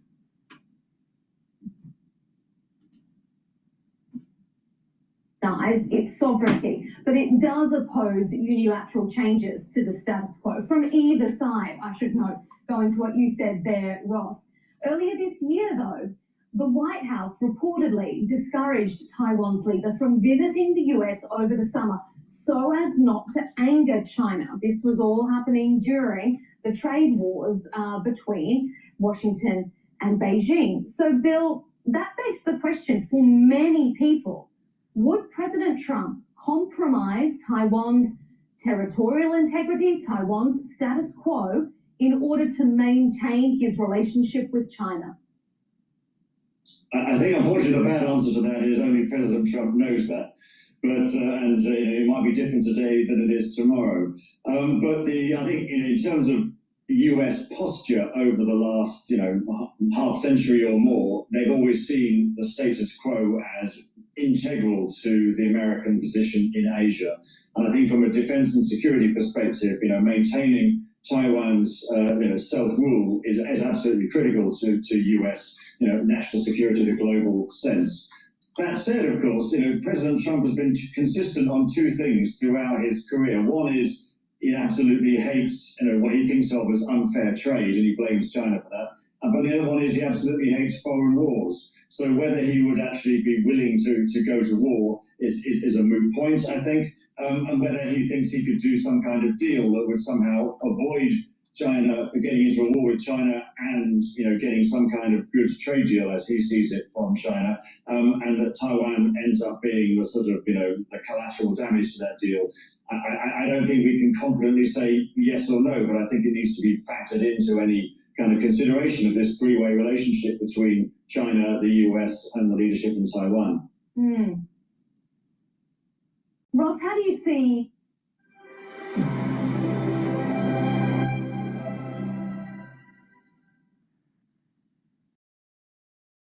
Build on-brand assets in no time with Canva's AI-powered design generator. Simply type an idea and watch it appear. Ross, how do you see that? Is Taiwan a bit of a pawn here in President Trump's game in relationship with China? Does Taiwan think that it's secure under President Trump? I think it's a pawn. Whether or not Taiwan's a pawn is a topic of endless conversation among talking heads like me here in Taiwan, among government officials, politicians, legislators arguing back and forth. Trump is not going to support Taiwan. I'm telling you, he's not. He's going to sell weapons. He's not going to. He'll sell weapons to the allies. He's a chicken. If he wasn't a chicken, why didn't he kill the Ayatollah when he could have? He could have had his hands completely clean. All he had to do was just get on the phone and say, Netanyahu, it's a go. You can kill him. Trump prevented Netanyahu from killing the Ayatollah. You ever thought of that? We had a perfect opportunity for actually democracy to flourish in Iran, because Iran has a lot of seculars, a lot of people, educated, that want a secular society. And Trump blew it. Trump blew it. Please go to my store, the-studio-reykjavik.com. Get the omega-3. This will help with your cardiovascular health. It's going to bring down inflammation and help with your lipid profile. By doing that, you're reducing plaque formation. And if you're 40 years of age or older, you should be taking vitamin B complex. Why? The first 4 B vitamins helps to help the mitochondria. It helps with the electron transport chain, so you have more energy, you have more ATP, so your cells will perform better. This will improve your cellular metabolism. When you get older, your metabolism starts to go down. You want to boost that up. This is a great way to do it. And vitamin B complex helps to protect your neurons with vitamin B12. Really important to protect your neurons. Let's continue with World War III. About this topic, we do know that the administration, the Trump administration, does include a number of people who are very strong supporters of Taiwan, starting with Secretary of State, National Security Advisor Rubio. So I think it's a safe assumption that he often counsels the president to show support for Taiwan, including things like letting William Lai transit the United States, given the precedent that exists for these kinds of transit stops. There's literally decades of precedent. It happens once a year, typically. But ultimately, the decision maker is President Trump. That being said, I mentioned earlier this proposed defense supplemental budget of nearly $40 billion US. I do think that President Trump is inclined to approve large weapon sales to Taiwan. If Taiwan is willing to make the money available, then I think the administration. Taiwan doesn't have a chance unless we fully activate our Air Force, our Navy, and our Marine Corps. We'll sell a significant amount of new weapons or additional weapons for systems it has already sold. For example, more Patriot missile batteries. That there's precedent because the U.S. has already sold Patriots to Taiwan. And I think President Trump would simply tell Xi Jinping that we've always sold weapons to Taiwan. You know that. We've not given up our sovereign right to sell weapons to Taiwan. And to put it more simply, speaking as an American, Americans always support a fair fight. So if this is going to be a war, even if America is not going to send its troops to fight and die, I think America would continue to make weapons available to Taiwan. If this starts to escalate, there is a high probability of unconventional warfare. What do you think about those weapons being available, Victor? Does that pose an issue for China? Allow me to make one perspective. We talk about U.S.-Taiwan relations as if, they started from yesterday. No. When Dr. Harry Kissinger made a secret visit to China in 1971, when President Nixon made a state visit to China in 1972, the United States. It was a policy not to help China. It was a policy to actually circumvent the outgrowth of the Soviet Union. Unfortunately, we were stupid and we gave them the doors to the World Trade Organization, and we built up their military by buying cheap spatulas from Walmart.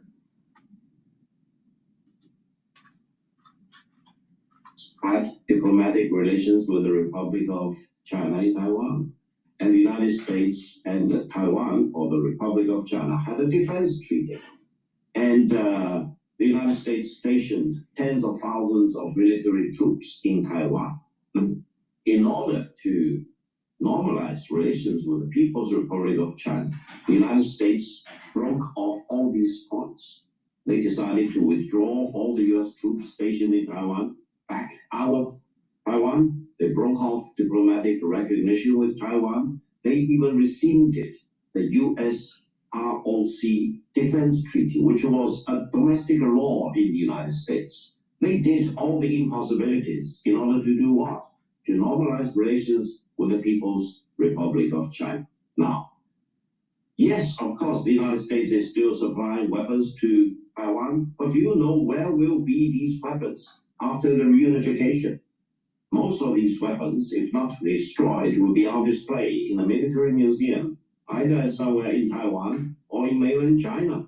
Therefore, if you think that the weapons supplied to Taiwan by the United States will enable the separatists in Taiwan to defeat China, you are indulging in fantasy.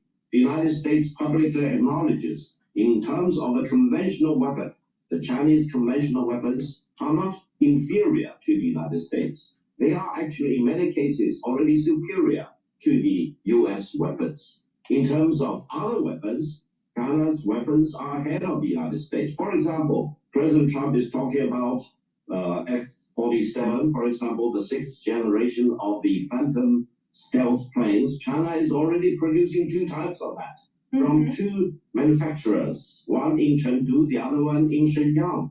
And if the United States does not have the supply of rare earth from China, their defense industry will grind down to a halt. So don't think. That's the reason why we're going to war with Venezuela. Don't count your dumplings until you eat them. If you think about the war between China and the United States will win the war. What if they don't? What if they lose the war? especially in a war close to the Chinese coastline, and every inch of land in Taiwan is. And this is why we're going to have biological warfare. Covered by the long-range artillery pieces in Fujian, in Guangdong, and in Zhejiang. So you are talking about a completely one-sided war if the war ever breaks out. Let's all use our sanity to propose peace rather than agitating for war. The war will be quick. It will be. We win, they lose. Very, very swift, and the result will not be surprising at all. And if you are betting on the wrong side of the equation, what if you are on the wrong side? What if you are on the losing side? That is the moment of truth we all need to think about. This is the reason why you use biological weapons with a virus within a virus. Because if we lose, but before the war starts, we hit them with something, they get sick. And let's say they decide to conduct the war and they win. It's designed to kill them some at the beginning, but more 10 years down the road. And then, as you start preparing in those 10 years to have a counteroffensive.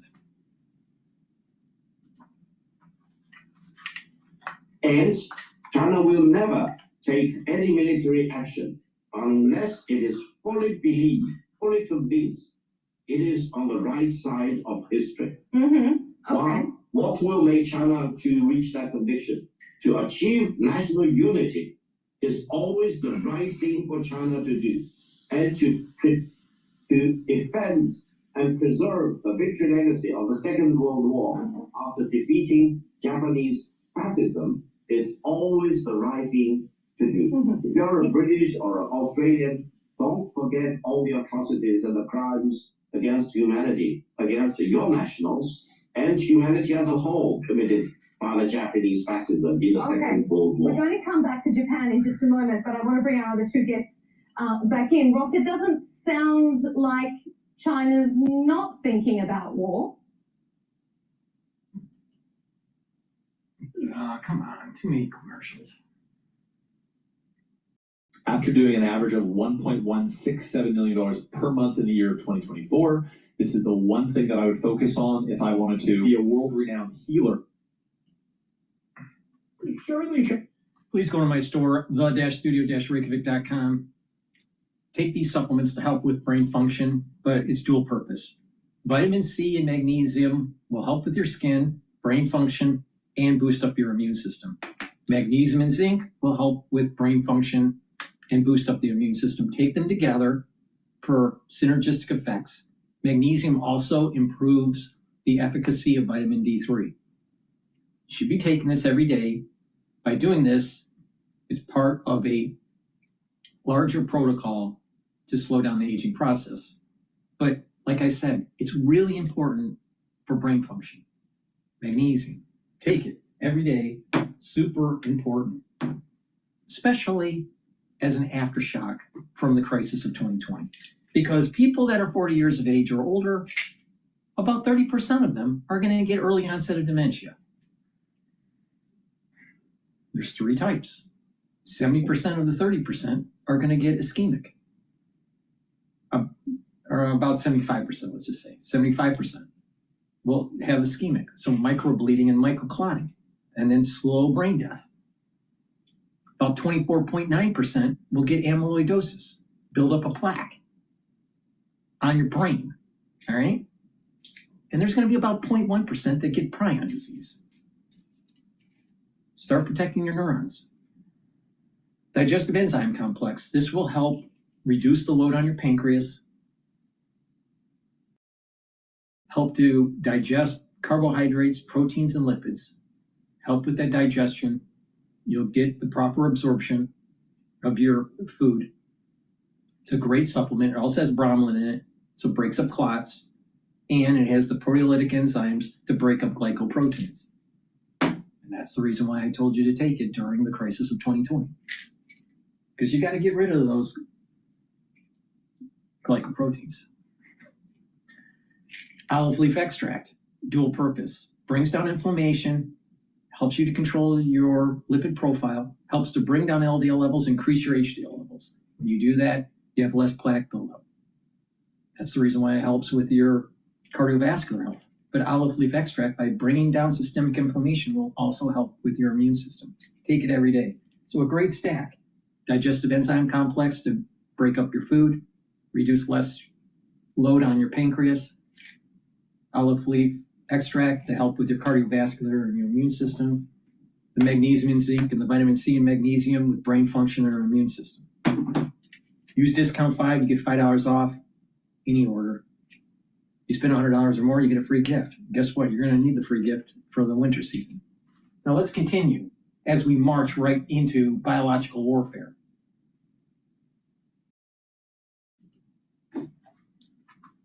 Is preparing for war. The increase in defense spending in recent decades has been tremendous, as has the increase in the capabilities of the branches of China's military. Victor's correct about that. China's technological capability, their ability to combine arms across the different services, whether that's air, naval, or land forces, or their rocket forces, and increasingly cyber and space, is commensurate with how we generally perceive China's rapid growth in its technological capabilities in recent decades. And certainly, if there is a war and the United States and its allies, whether that's Japan or Australia, decide to join, thousands of soldiers and sailors and airmen. It's going to be heavy-duty space, knocking out satellites. That's going to be the first moment is going to be space, because everything's GPS and smart bombs and all that. So China's going to try to hit the United States satellites. The United States is going to try to hit the satellites from China.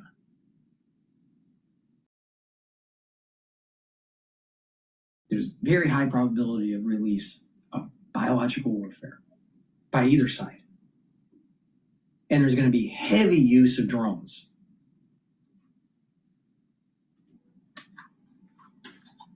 From every country involved in this conflict will certainly die. This will be not just a drone war. People increasingly talk about drone wars, but this will be fought in large part on the sea or in the Taiwan Strait, possibly on land in Taiwan as well if China successfully makes the landing. And again, I see this as space. Not try to knock out the satellites. Positioning the Navy and using drone warfare with the Air Force and the Navy, and then eventually troop usage on the land. Will die, and it'll be a horrible conflict. That's not those possibilities, which do exist. They're very real. That's still not going to stop the United States from selling weapons to Taiwan or stop Taiwan from increasing its defense budget.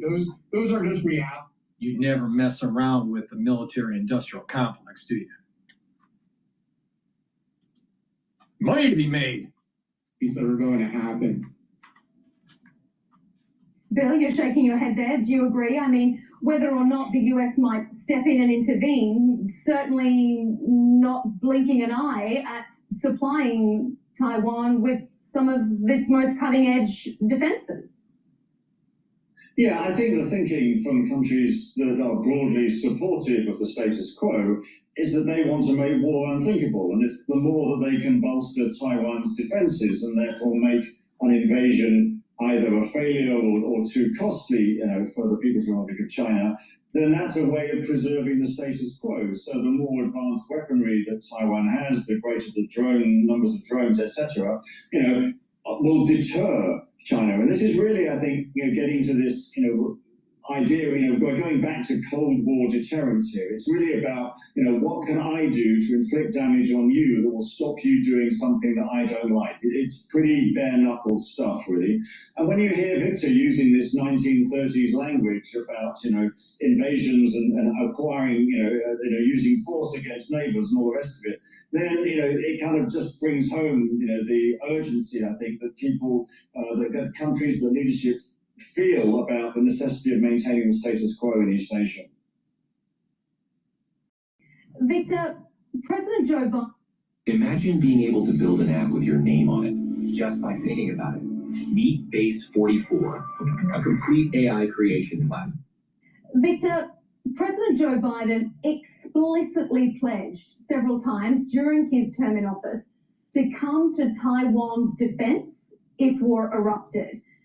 Do you think that Taiwan can equally rely on President Trump? Do you think that he is as willing and determined to step in as his predecessor was? Because even though you were saying that the US should be worried, Joe Biden wasn't worried. He said, we're going to be there. Maybe President Trump's going to say the same. Thank you. Each time President Biden made such remarks, he was corrected by his Department of State as well as Department of Defense at that time, now called Department of War. Fortunately, that means there is still sanity in Washington, even during the presidency of President Biden. And for the validity of the points made by President Biden, you just need to listen to what President Trump is saying. He says he's an autocrat. He does not have brain operating in the normal way. I do not want to be involved in comments like that.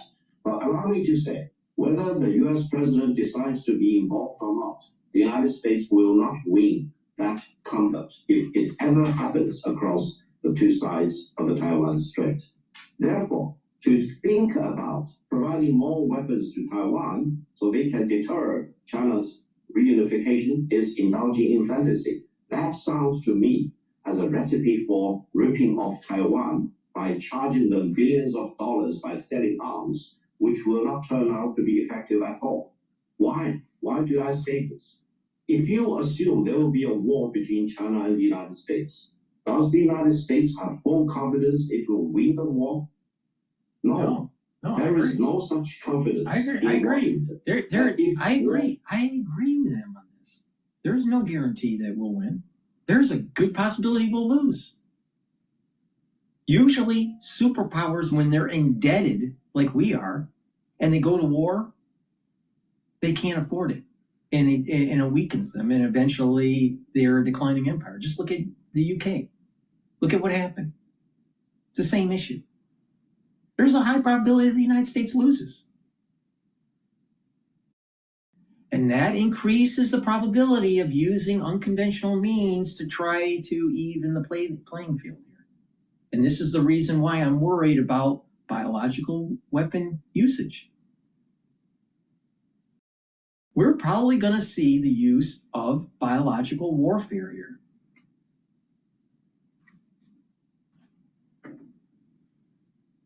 No, but we could lose. We could lose. The high probability we'll lose. Or it's so we do win, it's so costly that we're a declining empire after.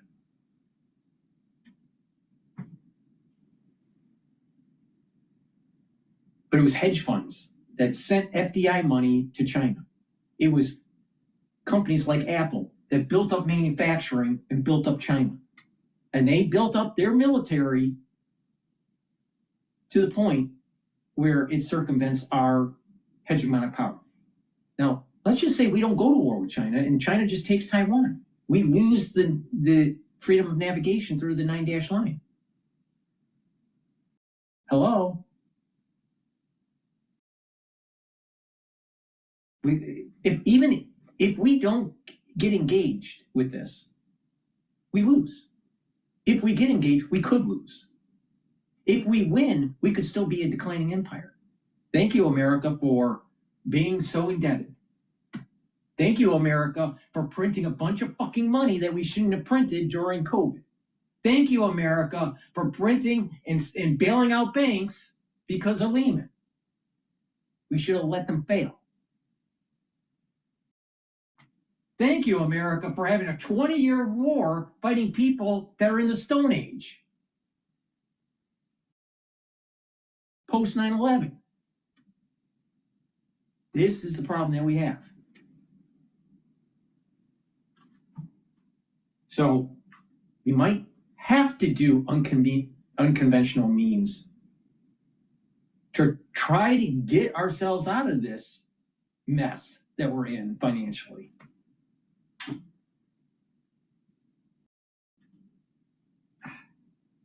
Breaks out between China and the United States, even a total war, the United States will always have 100% assurance of their winning the war.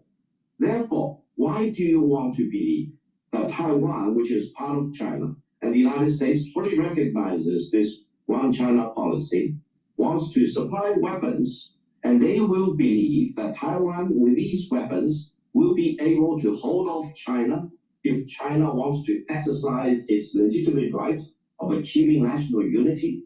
Come on, you are not being that unsophisticated, I hope. Therefore, all the talks about sending more weapons to Taiwan seems to me is a sure recipe of ripping off Taiwan, try to get some more money out of that, and now you are talking about $50 billion US. You may even charge them $500 billion US, and they will still not be able to hold off the almightiness of the Chinese nation if we decide to make sure that national unity will be achieved at any cost. This is the noblest thing for the Chinese nation to achieve in our lifetime. There's no guarantee they're going to win. It's the same issue with the United States. First of all, their economy is shattered. President Xi doesn't have a strong backing. His political power is starting to weaken. Now, he may make his move to try to consolidate.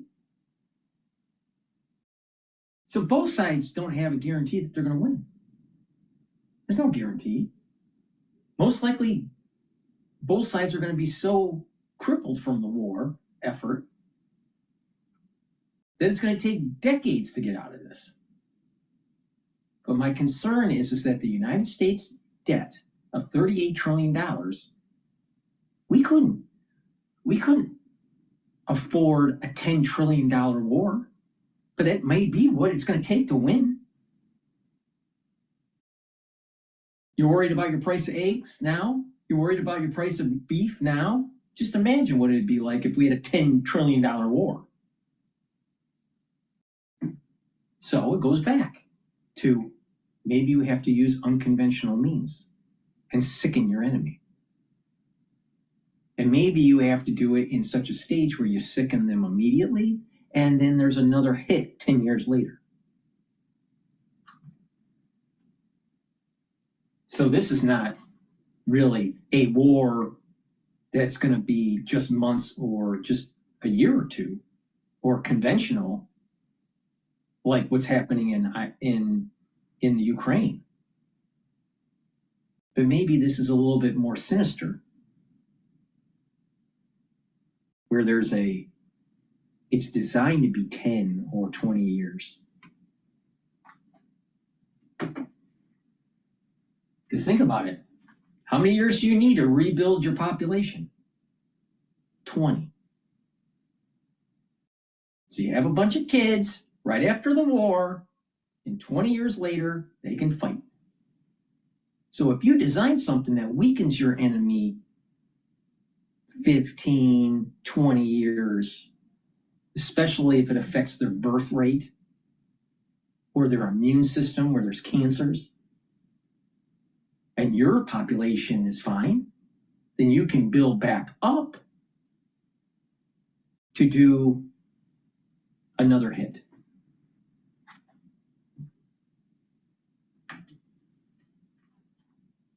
Ross, is the US just trying to rip off Taiwan, getting some more money by selling it weapons that it can't use and won't need? That's a question that's also a matter of frequent public discussion here.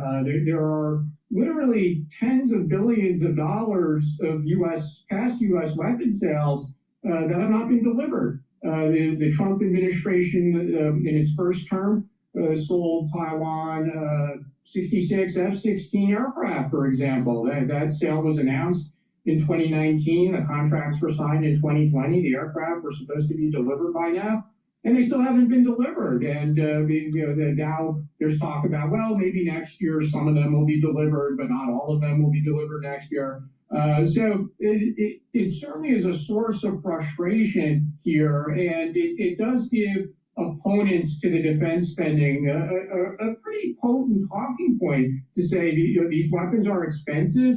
And we thought the U.S. was our friend, but then we spent the money and the goods didn't arrive. The goods got prioritized for Ukraine, for example, or there was COVID and all these excuses about delays in the supply chain. So yes, people here do talk about that topic. We also have to keep in mind that the opposition parties do control the legislature. So whether or not Live's proposed $39.85 billion supplemental defense budget will easily pass through Taiwan's parliament, that is actually unknown at the moment. He only announced this last week. It's still very early days. The opposition will be under tremendous pressure. Victor, you might not like it, but the reality is the opposition will be under pressure from the United States to pass this budget. And the opposition will say, well, we'll approve some of it, but not all, or we want milestones before we release additional tranches of funding. But again, I do think it will pass in some form, and the U.S. will make available. So we give weapons to our allies in the region to fight China. We have our CIA go in and start eliminating their scientists that are in the biologics and nuclear science. We have a strike package waiting to use it to destroy their laboratories, biological laboratories. And we start planning covertly to try to inoculate most of the population against a pathogen that we're going to release. And then we hit them. Now there's some kinetic stuff that's going on shortly after, but as their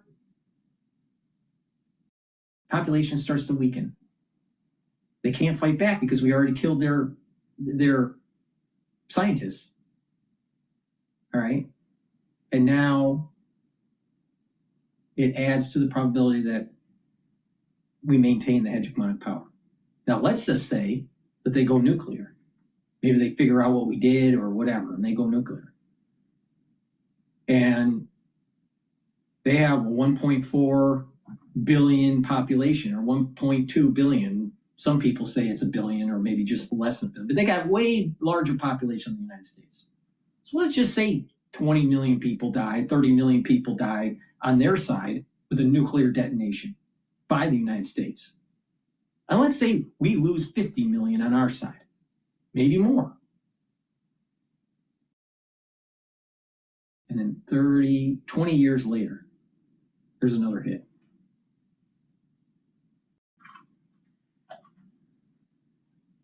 So biological weapons may lead to actually the use of nuclear.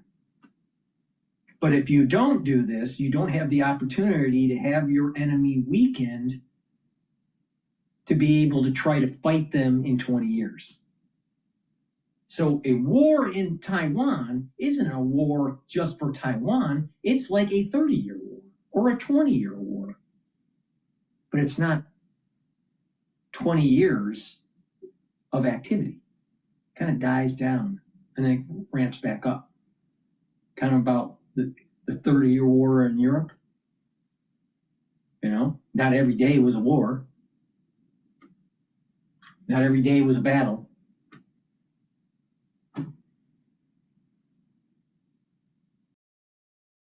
The question is, if you were president of the United States, what would you do? Would you just say, oh, it's just some cabal that wants a war in the world and we'll just have Taiwan be taken over by the Chinese and then you lose hegemonic power in the Pacific and now you don't have freedom to navigate? What do you do then? You've already lost Taiwan. It's a lot harder to take an island than to defend it. Okay, what do you do, President? Well, we'll just be a declining empire. The Chinese will just stay at the first island chains. Then I say 5 years later, they take the second island chains. Well, President, the next president that comes in, because they were probably ousted out during the general election. Mr. President, what should we do? Oh, they'll stay at the second island chains. A couple of years later, they take Guam, they take Hawaii. Oh, Mr. President, we've lost one of our states and half of Alaska. Let's say the archipelago of Alaska. Not half, but let's just say the island chains that are tied to Alaska. So we're just going to capitulate? All right, that's one decision path. Another decision path is to hit them with a weapon, with a biological weapon. Hit China with a biological weapon. Or maybe we should just use nuclear. But then they're going to go nuclear. So what do we do? Maybe the best path forward is actually biological warfare. Now, I don't want to sound crazy or anything, but if you look at all these different decisions, what's the best path? It's not so easy. It's not so easy. Just go to war? What kind of war? Unconventional? Conventional? What happens if you lose? What are you going to do? Got to hedge your bet. Got to have the means to be able to hit them again. Is it possible that we have a strike package that circumvents the launching of their ICBMs all at once? Maybe, maybe not. I don't know. It's not going to be pretty. It's going to cost a lot of money. It's going to cost a lot of money, and it's probably going to cost a lot of deaths. Not just servicemen deaths, civilian deaths. All right, then the pacifists will just say, let them have Taiwan. Again, your way of life is gone. What do you do? There's no good option here.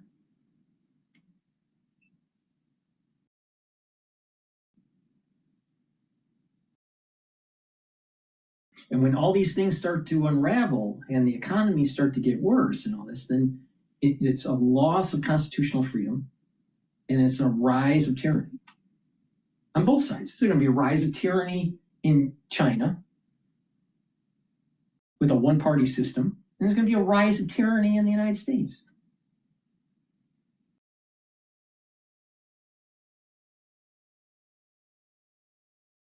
This isn't just academic here.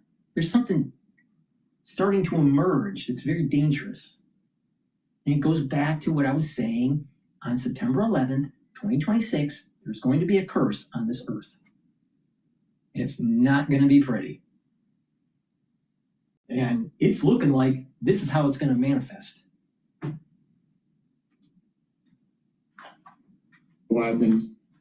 I want to circle us back to Japan for our final segment here, because Japan's Prime Minister Sanae Takaichi has sparked a related row with China. She told Parliament that a Japanese attack on Taiwan would also threaten Japan and therefore could trigger Japanese military action. I know we've discussed it in various points earlier in this debate, but I want to focus on it just in this last segment. Bill, I want to ask you, is there any justification to Japan's concerns here that an attack on Taiwan also threatens Japan's national security?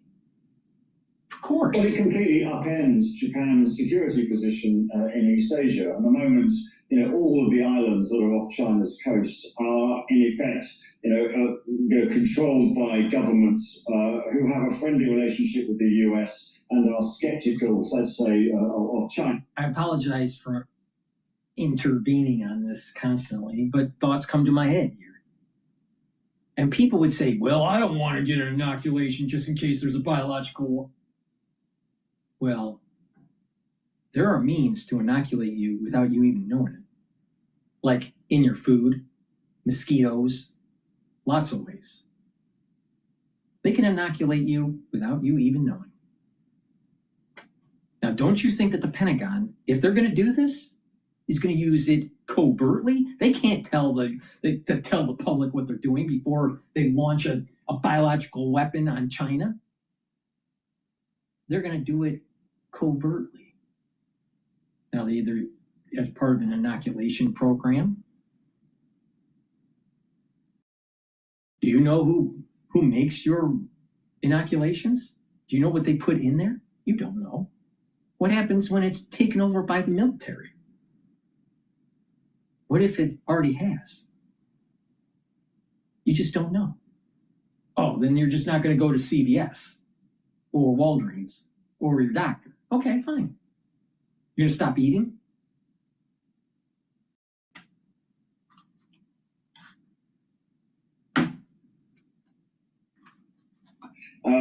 Japan, Taiwan, the Philippines, etc. And if that changes, then of course it's going to fundamentally change Japan's strategic position. And that's just a fact of geopolitics, geostrategy.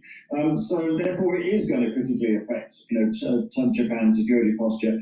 And also, as a supplement, any war that involves, around Taiwan that starts to involve United States forces, well, a lot of those forces are based in Japan. There may be attacks on American forces in Japan, for example. So again, that would necessarily impact, Japanese security. So I think what she was saying, although it was, absolutely, red rag to China's bull here, was basically, she was just saying the quiet part out loud. Everybody knows this, but you're just not supposed to say it in public.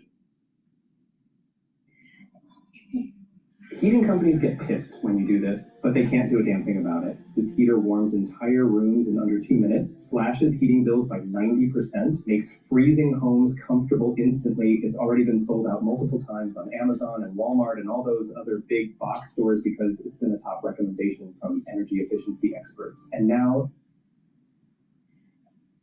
What do you think about that, Victor? I mean, security postures change, geopolitics develops, alliances, friends, foe, that all changes with time. Why isn't Japan allowed to update and modernize its security posture?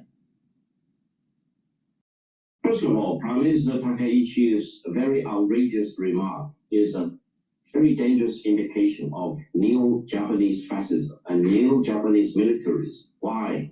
Because ever after Japan's unconditional surrender in 1940.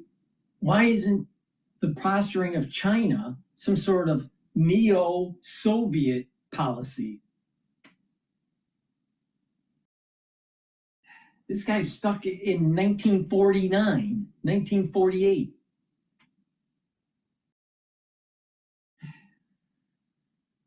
Can't take it anymore. I just can't take it anymore. This was the first time a sitting Japanese prime minister threatened use of war against another country, and that country turned out to be China. Now, Japan is strictly legally prohibited to constitute another threat to China by law, by the terms of its unconditional surrender. We should not forget that. We should always keep that in mind. The terms we should always keep in mind that Mao killed millions of people to consolidate power for a one-party government that's still in power today.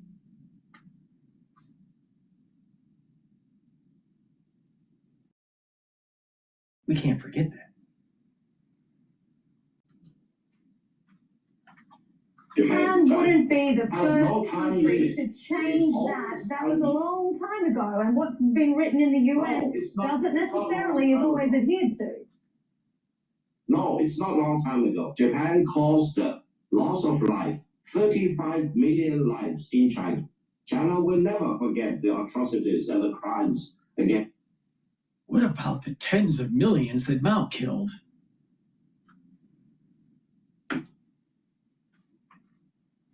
humanity they committed in China, and the burdens placed upon Japan by the unconditional surrender instrument have no time limit. Japan is always required to be a peaceful nation rather than a militaristic nation. And I told my American friends, remember Pearl Harbor. If Japan A peaceful nation? Why is there a 10,000 talent program? Why are they stealing IP? Why are they building up their military? Maybe we're going to need to drop some bioweapons.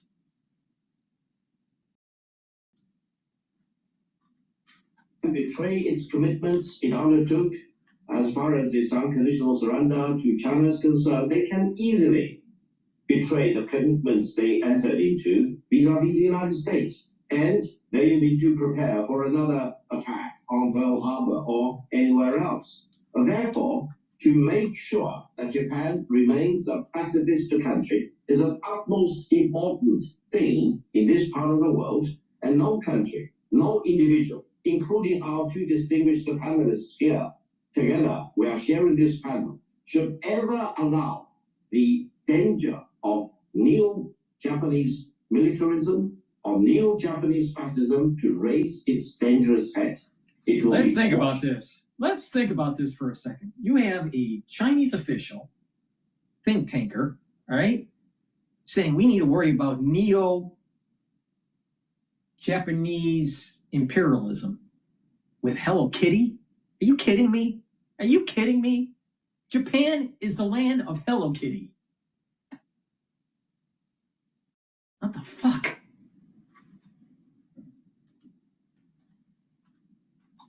Before it can be raised against China.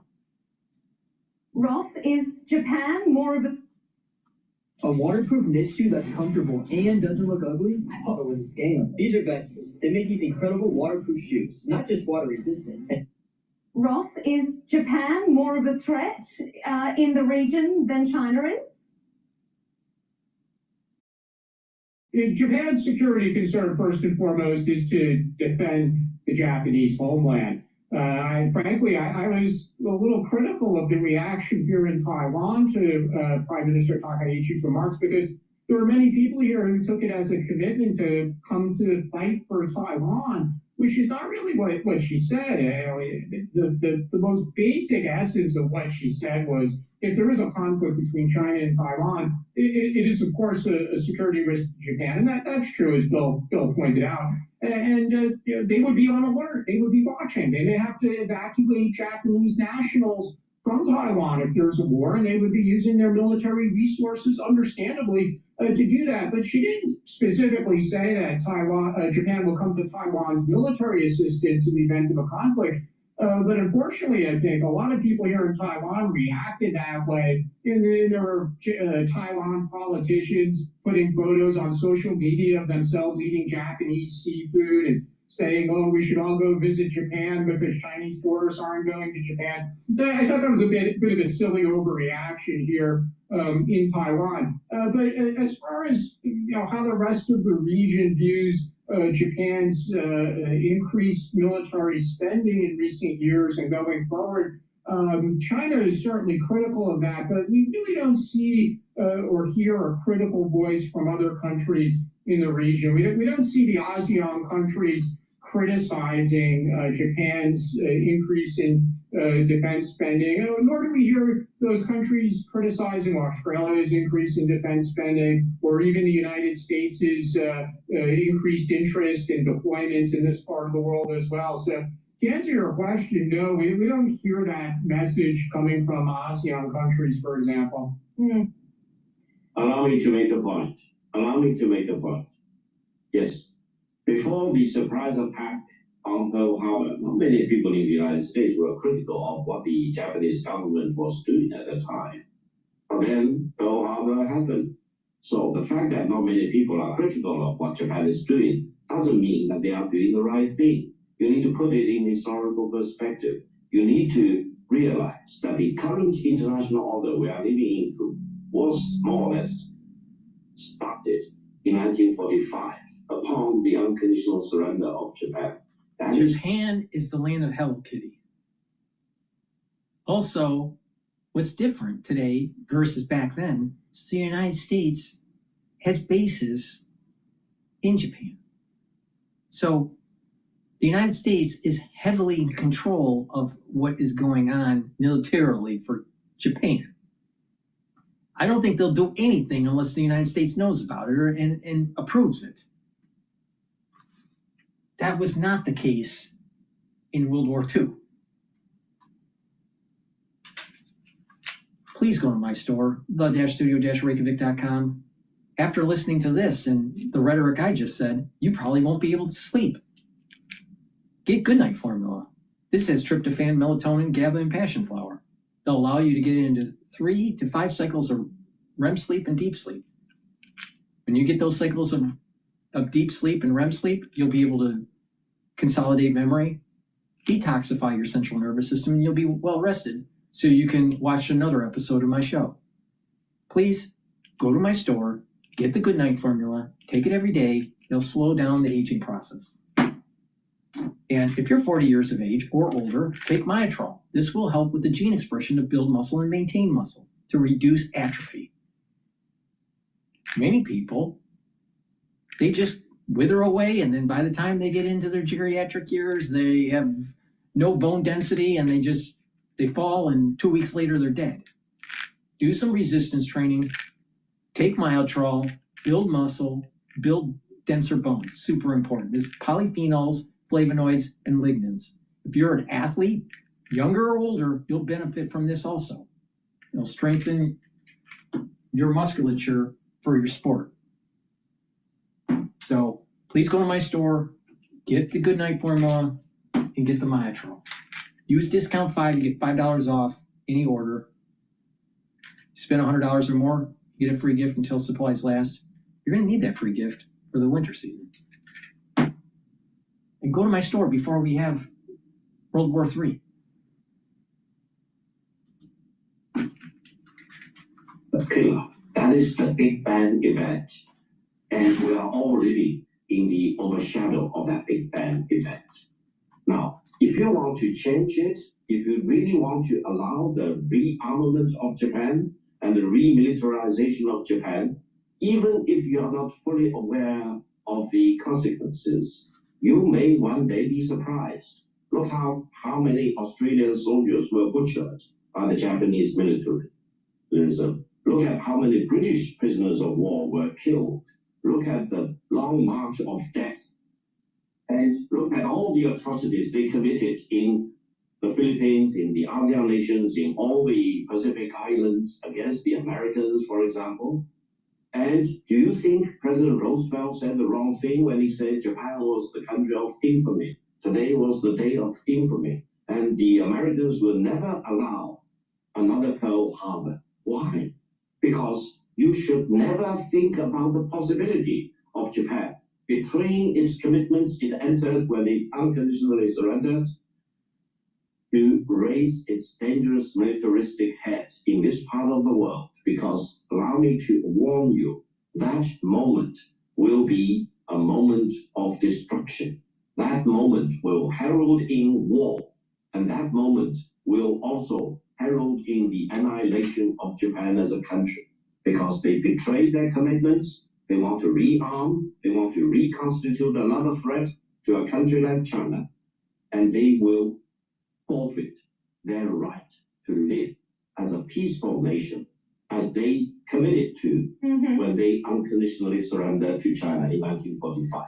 All right, let me just get a final response from. Let me just plug 2 more products here, and then we'll finish this video. Finally. Get the complete multivitamin. This is easy to digest. It's a very high quality multivitamin. It has the multivitamins that you need as cofactors for enzymatic activity so your cells perform properly.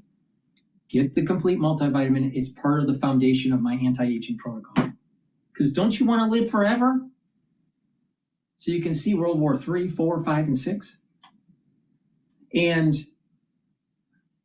get the probiotics. I have VeggieCap and the powdered version. The powdered version's in my hand. Take it every day, and with a good probiotic, you're improving your gut biome. You're going to be able to absorb your nutrients better. They'll improve your skin. Also, what will happen is that you'll be able to sleep better. You'll be able to think properly. You'll get rid of that brain fog. A lot of people don't realize a good gut biome actually improves your brain function, and your metabolism will improve. So it's super important to take a good probiotic, and good health starts at the gut. And with a good gut biome, you're also improving your immune system at the gut level.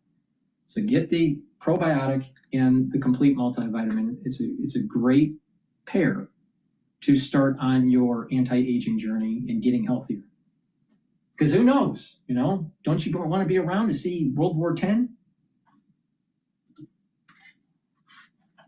Bill, on that, what do you think? I mean, their unconditional surrender, times have changed. Are countries not allowed to adapt to the changing environment, or is Japan too much of a risk? Well, I think Victor's bellicose, warlike language is an amazing revelation, really. I mean, I don't think anybody in the region is convinced by his portrayal of Japan, but they're increasingly worried about China's posture. It's China is the country that's the one that's threatening to go to war. Japan isn't. As we were hearing, ASEAN, Southeast Asian countries, other countries haven't raised concerns about what Japan's doing, but they are mightily concerned about what China is doing. And Victor's language today is the language of the 1930s, war, taking territory, fighting people. I don't think it convinces the region, or I don't think it convinces the region of China's case. I think it convinces the region that China is the problem here. And I think, that's increasingly the situation that we're heading into in the next few years. Gentlemen, we're out of time. We are going to have to leave it there. It's been a very interesting discussion. Let's hope we don't have to revisit it with a change of tone anytime soon. But we appreciate your analysis on all these diverse points. Ross Feingold, political analyst and director of the Association of Americans Resident Overseas. Victor Gao, vice president of the Beijing-based Center for China and Globalization. And Bill Hayton, Associate Fellow with the Asia Pacific Program at Chatham House. Thank you all for being with us here on Counterpoints. All righty, let's go to another video about this hot topic. All right. History.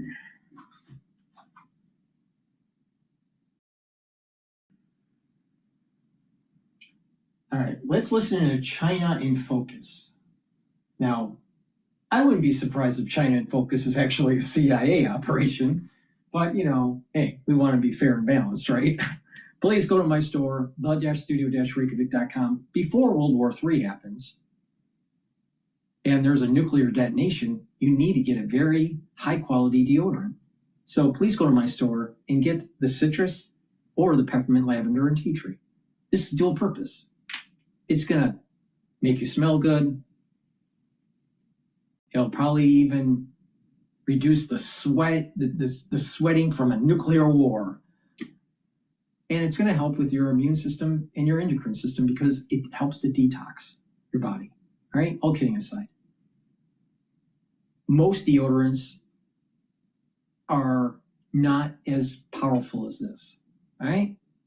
Most of the deodorants that are out there, they're full of different chemicals. They're not good for your immune system or endocrine system. They work well for perspiration and you use it as a deodorant, but they don't really help the immune system or the endocrine system. This deodorant does. All right. You can get it in citrus, and you can get it in peppermint, lavender, and tea tree. It's made from essential oils from the Himalayas. Very high quality ingredients in here.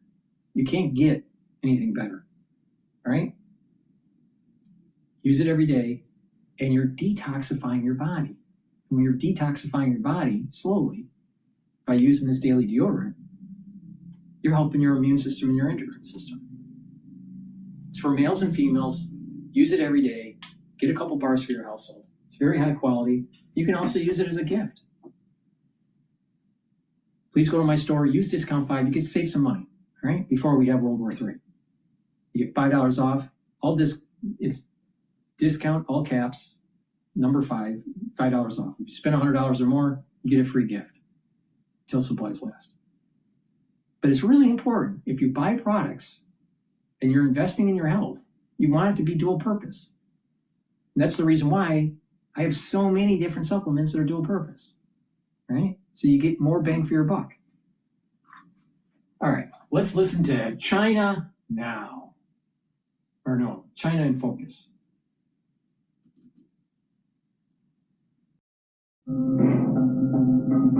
Welcome to China in Focus. I'm Tiffany Meyer. Our top story, Beijing deploying military vessels near Taiwan and Japan, more than 100. It's Beijing's most aggressive military flex in the region to date. Taiwan's president warning that China is ramping up military aggression toward the island. That's as satellite images reveal Beijing expanding air and naval sites that could be used in an invasion. President Trump brokers a peace deal between 2 African countries. Agreements on critical minerals also signed. U.S. and Chinese officials discussed moving the Trump-Xi trade agreement forward. That's as Trade Representative Jameson Greer says that the U.S. should probably trade less with China. Chinese e-commerce giant Temu is facing fresh legal heat in the U.S. Arizona filing a lawsuit alleging the platform steals user data and deceives shoppers.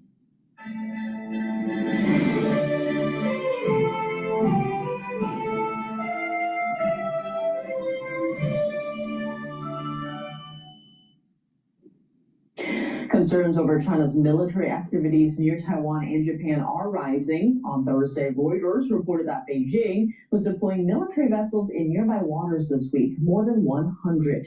It's Beijing's largest maritime show of force in the region to date. Here's what Japan's defense minister had to say on Friday. China has been expanding and intensifying its military activities around Japan, while we maintain a high level of vigilance regarding China's military movements and continuously gather and analyze information. We refrain from commenting on each specific case. Satellite images show a Chinese naval group sailing through the Philippine Sea east of Taiwan. It's unclear where they're headed. The group includes a helicopter landing dock and 2 destroyers. It looks like a large-scale military drill, but China hasn't announced any such activity. China's aggression seems to be bringing Taiwan and Japan closer together. On Friday, Taiwan's premier said he was very moved by Japan's Prime Minister Sanai Takaichi's recent remarks on Taiwan's security. Takaichi said China invading Taiwan would be a direct existential threat. She added that Japan would consider intervening militarily. This has led to China and Japan's worst diplomatic clash in years. Here's Taiwan's premier. They represent justice and peace. We are also extremely grateful to Prime Minister Takaichi and to the Japanese government and people for continuing to uphold this justice and peace under such strong pressure. Cho added that many Taiwanese are now planning trips to visit Japan as a show of gratitude and support. He also invited Japanese pop stars and music groups to come perform in Taiwan. That's after some Japanese artists were banned from performing in China. The Chinese Communist Party views Taiwan as its own territory and has always threatened to take the island by force. Taiwan's government rejects Beijing's sovereignty claims. Taiwan's President William Lai saying Wednesday that China is ramping up military aggression toward Taiwan. He said China's military drills targeting Taiwan are becoming increasingly frequent and intense. Beijing is now projecting power deeper into the Indo-Pacific, a region long dominated by the U.S. and Western navies. Back on China's east coast, the regime has been carrying out major infrastructure expansion, according to the Wall Street Journal. The developments range from a large new base for amphibious warships to a mega airport that's a short boat ride from a Taiwanese island. How will the new development aid a potential Chinese invasion of Taiwan? NTD's Juliet Song has the details. Rick Fisher is a senior fellow at the International Assessment and Strategy Center. He told NTD that the infrastructure expansion is another step in Beijing's plan to take Taiwan. To basically enslave that island democracy, turn it into a vast military base in order to begin its war to retake the Ryukyus, which are Japanese territory, and to go south, to invade many of the islands of the Philippines, and to basically dominate Asia militarily, destroy all. Now think about this. Do you think the United States is going to allow this? Do you think the United States should allow this? This is increasing the probability of unconventional warfare. And if you look at the decision matrix, biological warfare is definitely on the table.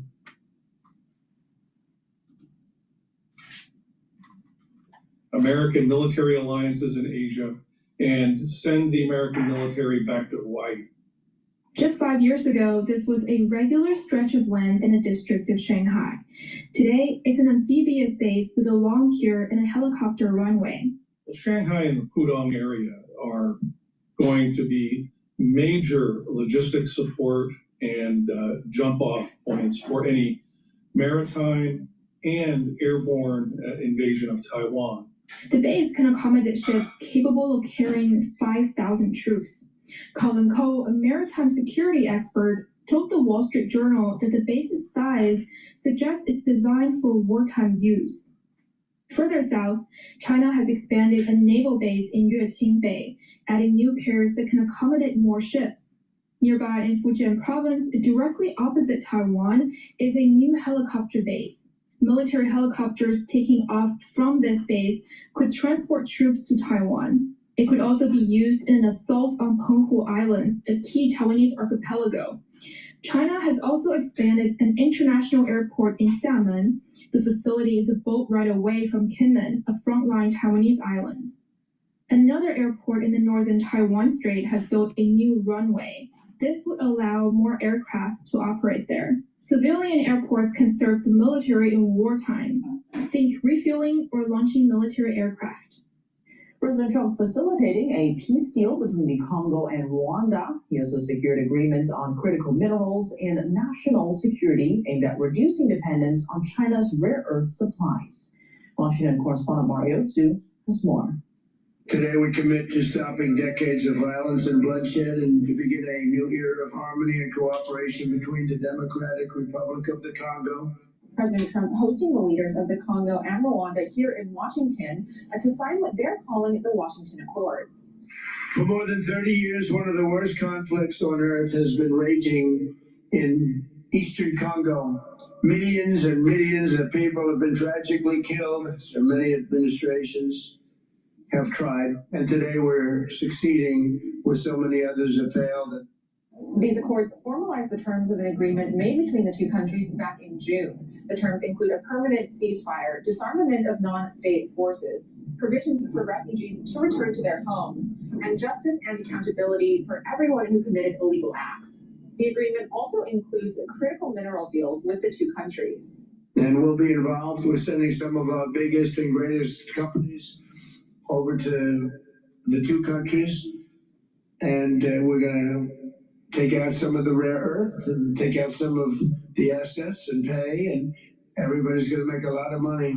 As Washington looks for ways to circumvent China to acquire rare earths, with President Trump recently signing a flurry of rare earths deals with other nations in efforts to curb U.S. dependence on China. Reporting from the White House, Mario Zhu, NTD News.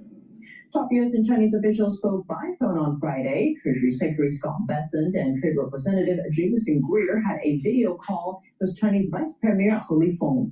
Top of the agenda was trade, including efforts to follow through on the agreement President Trump made in South Korea when he met with Chinese Communist Party leader Xi Jinping in October. Bessent wrote on X that the officials talked about putting the Busan Agreement into action. Busan is the South Korean city that the face-to-face meeting of Trump and Xi took place. As part of the deal, the U.S. will ease tariffs on China, and China promised to step up efforts against fentanyl trafficking, restart soybean purchases, and keep rare earth exports steady. Bessent said in a post that the implementation of the deal was going well. He added, quote, "I also reaffirm the United States' commitment to continued engagement with China." One day before the call, Trade Representative Jameson Greer said the U.S. would likely need to trade less with China. He sees a recent 25% reduction in the volume of goods traded with the communist regime as a step in the right direction. His comments come a day after Treasury Secretary Scott Bessent said. doesn't this seem like not just bringing back manufacturing to the United States and increasing the economic clustering, which is a good idea, but it's also preparation for a war effort.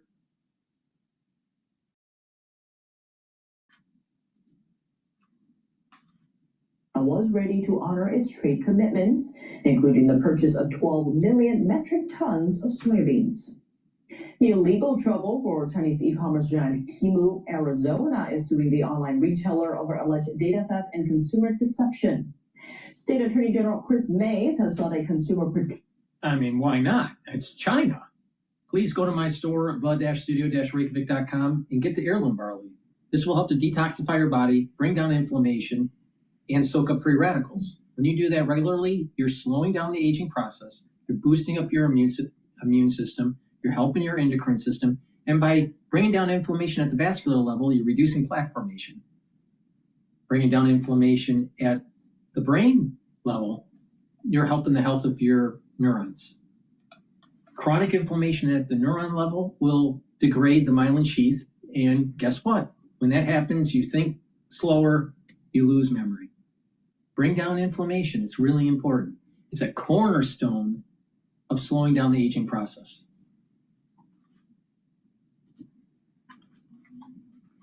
Lawsuit. Temu and its parent company Ph.D. Holdings are accused of violating the Arizona Consumer Fraud Act by illegally mining data. The lawsuit alleges Temu's app contains hidden technical features that allows it to access a user's phone and potentially control parts of the device.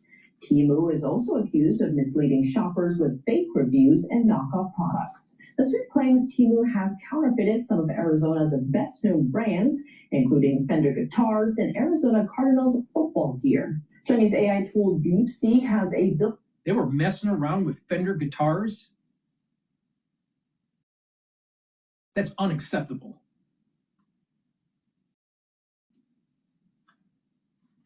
In Kill Switch, it activates when users ask topics Beijing doesn't like Falun Gong or the Uyghurs, two groups suffering severe suppression under the communist regime.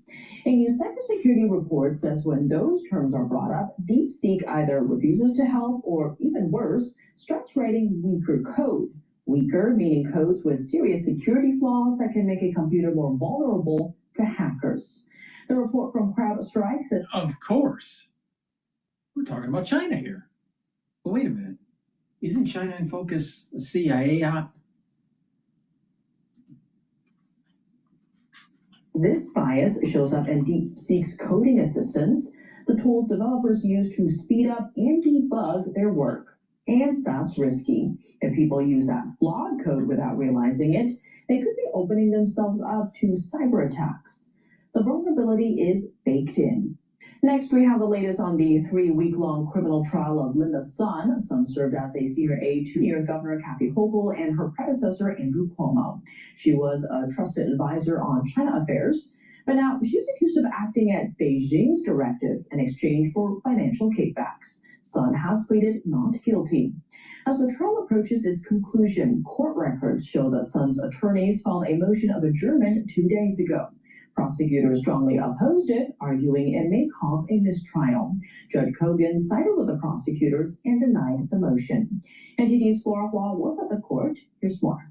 We are about to enter the final week of Linda Sun's trial. She's a former senior aide to New York Governors Hochul and Cuomo, now accused by the U.S. government of working as an unregistered agent of the Chinese Communist Party. This week, the judge denied the defendant's motion to adjourn the case. At the center of the defense adjournment efforts was a man named Zhang Fuyin. Zhang has links to the Chinese Communist Party. The FBI seized Zhang's devices earlier this year and found materials the government is now using as evidence in Sun's trial. Court-verified messages between Zhang, Linda Sun, and Chinese officials suggest Zhang was a broker between Sun and local authorities in China. His business card, also included in prosecutors' evidence, shows that Zhang holds a senior position at a New York-based nonprofit. That nonprofit is part of a broader apparatus called China's United Front Work Department,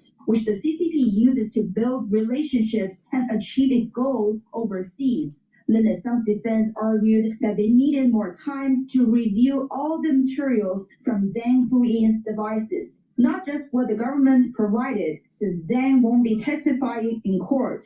Prosecutors said it would likely cause a mistrial, and Judge Kogan didn't allow it. He gave the defense just 2 days next week to bring in witnesses. That could include Linda Sun and her husband, co-defendant Chris Hu. The couple is facing 19 charges in total. They pleaded not guilty to all. Messages presented during the trial show Zhang repeatedly asked Linda Sun to facilitate then-year Governor Cuomo and later Governor Hochul to visit China's northern province of Henan. He also appeared to ask Sun on behalf of the Henan provincial government for invitation letters signed by the governor inviting officials to New York. Sun managed to deliver on many of his requests. She even allegedly forged Hochul's signature. With Zhang's introduction, the Chinese regime appeared to start recognizing Sun's efforts and giving thanks in return. Court documents show that Chinese officials appear to have granted Sun's husband business opportunities, state contracts, and helped him buy land in China. They also provided free trips to China for Sun, her family, and associates. Court-verified messages also show that Sun's relatives were able to secure jobs with the Chinese officials' help.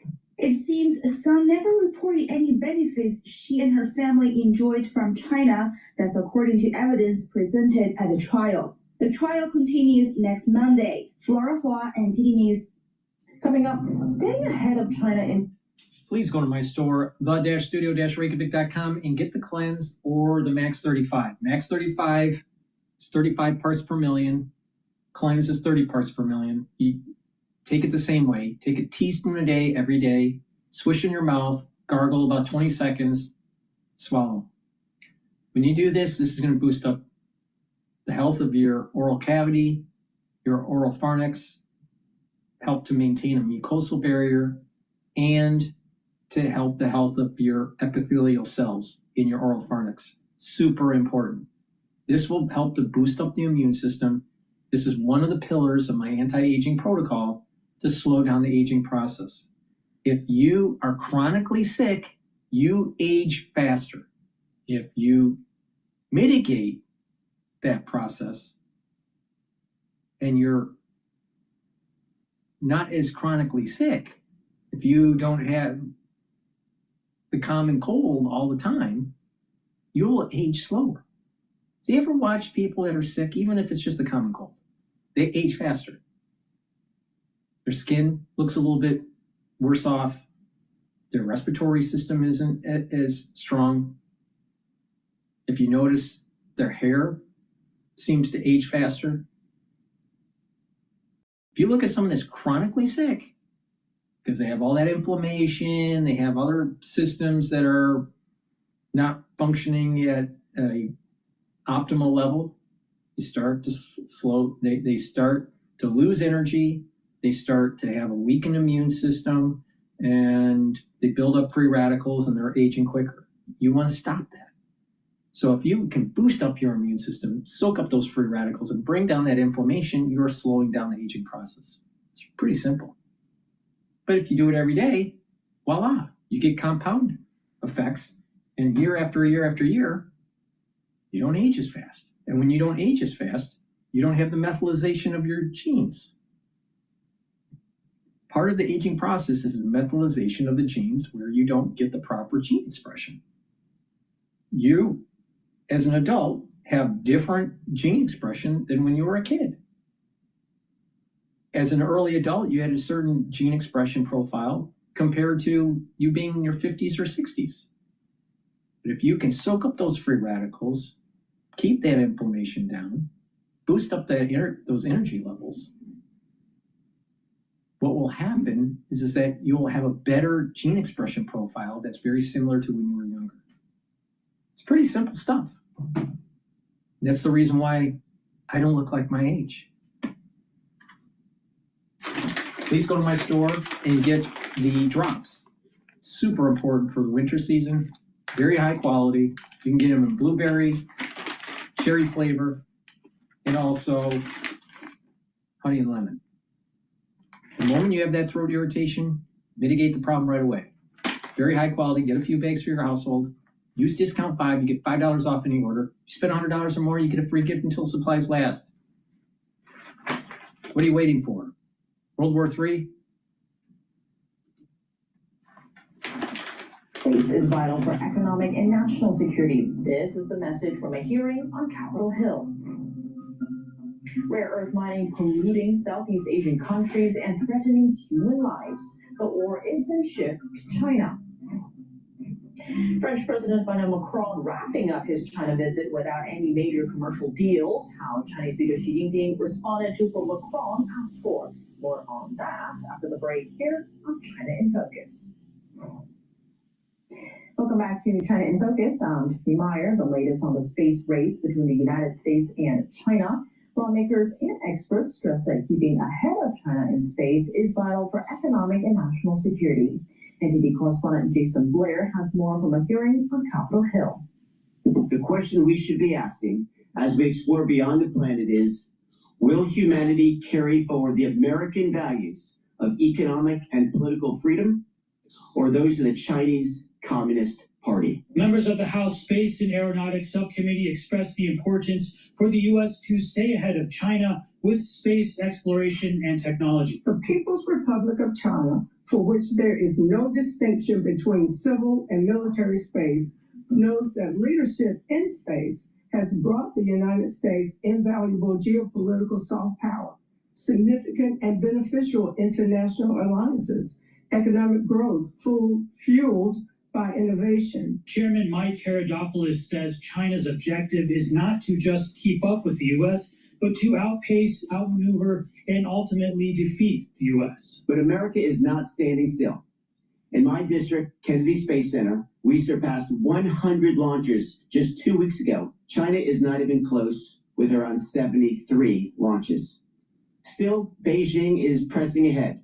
Their plans include landing their astronauts on the lunar surface by 2030 and constructing research base on the moon's south pole by 2035. Subcommittee ranking member Valerie Fushi says that Just imagine the Chinese getting on the moon. What's going to happen to all the stupid flat earthers out there? What about all the stupid people out there that are saying that mankind never went to the moon, blah, blah, blah, blah, blah, blah, blah.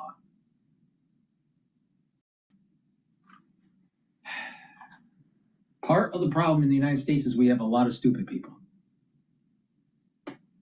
And we have a few people that actually care about the country, that have the affinity of God, country, and family, and have some brain cells.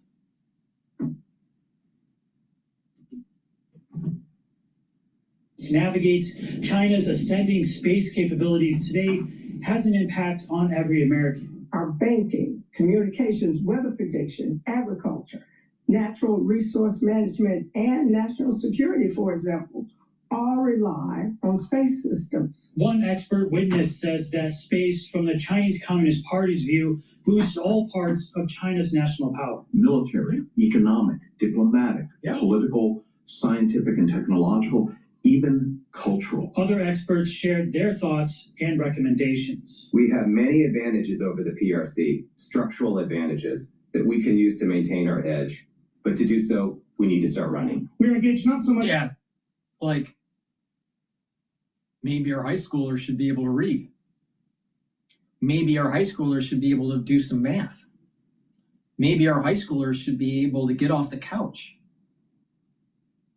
Maybe our high schoolers should be able to behave. There's a start.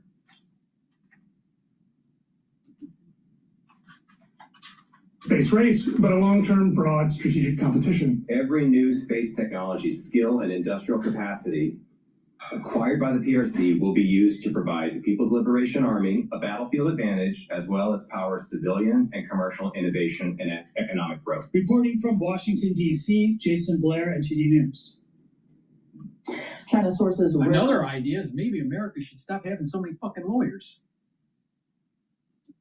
More engineers.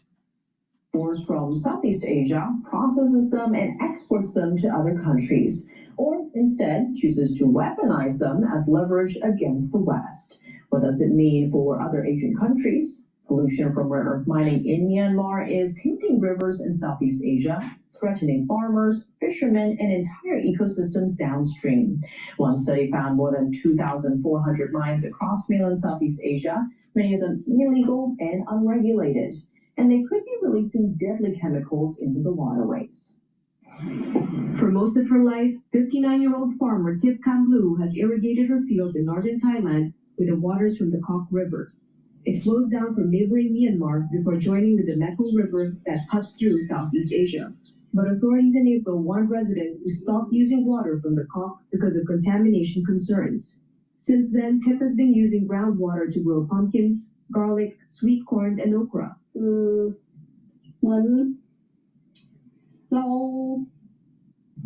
It's like half of me has died. When the river became like this, we couldn't use the river water, the water crops, or for anything. If we use it on vegetables, people won't buy them. I just want those responsible to help take care of it. The contamination isn't just hurting farmers, it's devastating fishing communities too. 48-year-old Sawat Kewadam, an artisanal fisherman from the riverside village of Bansod Kok, says he can barely catch fish from the river. If the Mekong River could speak, it would say it wants to cry. The water keeps rising and falling. There are no fish. The river would cry and so would we. We can't catch any fish. Where have they gone? I just cast my net across half the Mekong and didn't catch a single one.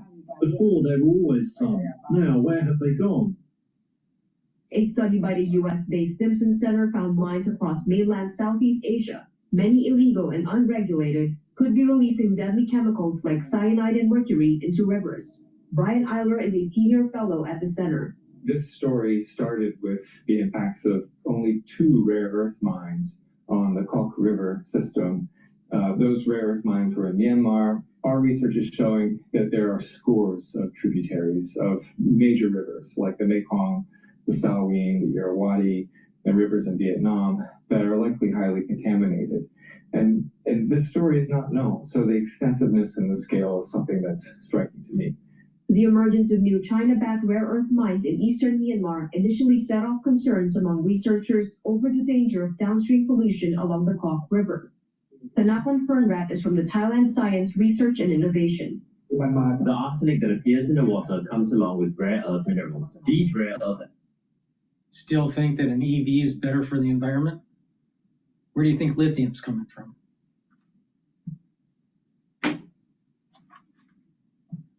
Are also associated with radioactive elements. Their concentrations rise and fall together. It has only been 2 years since the rise of rare earth and gold mining in Myanmar at the Kok River's source. If this continues, nature will no longer be able to resist it, and contamination levels will rise sharply. From Myanmar's mining sites, raw materials are shipped to China for processing. Beijing dominates global rare earth production and has used these minerals as leverage in its trade war with the US. In response to questions from Reuters, China's foreign ministry said it was not aware of the situation on river pollution. Meanwhile, Thailand has set up 3 new task forces to coordinate international cooperation, monitor health impacts, and secure alternative water sources for communities along affected rivers. French President Emmanuel Macron wrapping up his China trip without securing any major commercial deals. He had another sit-down with party leader Xi Jinping in Chengdu on Friday. And despite bringing 6 ministers and over 30 company executives with him on the trip, Macron didn't quite get what he was hoping for. Both countries only signed 12 broad cooperation agreements, ranging from nuclear energy to panda conservation. They also pledged to work more closely on global challenges, worth noting the total sum of the agreements was not disclosed. In comparison, in 2019, Macron struck over 40 trade deals during his China visit, worth over $15 billion. Beijing didn't make any specific commitments to Macron. For example, when the French president asked China to invest more in France, Xi said he will support Chinese companies willing to invest there. And there's no update on whether French aerospace giant Airbus would secure an order of 500 jets from China. The company has been negotiating about that for over a year. Macron also urged China to transfer technology in batteries, electric vehicles, and solar panels, but there's no mention of that in either side's joint statements. Macron asked Xi to persuade Russia to end its war in Ukraine. Xi did not respond directly, only saying that China supports all efforts that work toward peace. Meanwhile, Chinese tariffs on French dairy and pork products stay in place. Over 2,000 French companies have subsidiaries in China. That's more than any other European country. And they're facing a more challenging business climate there. China's consumer spending remains weak with a slowing economy, and competition with local Chinese brands is becoming more intense.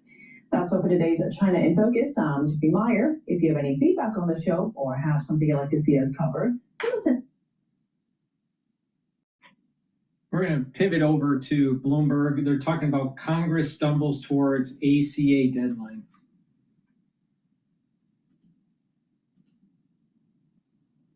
And that then becomes a question of, are we going to see a Reconciliation 2.0 bill next year that has to do with Obamacare? Yep. You know, it's extremely difficult. I mean, you go back to Senator McCain with the thumbs down vote. Yes, sir. The margins for Republicans were stronger there than they are now. Right. And so we just go back to the idea that there's two catalysts here, the end of the month and next year. For the end of the month, long odds, skeptical. That's what Dwayne was saying in his notes.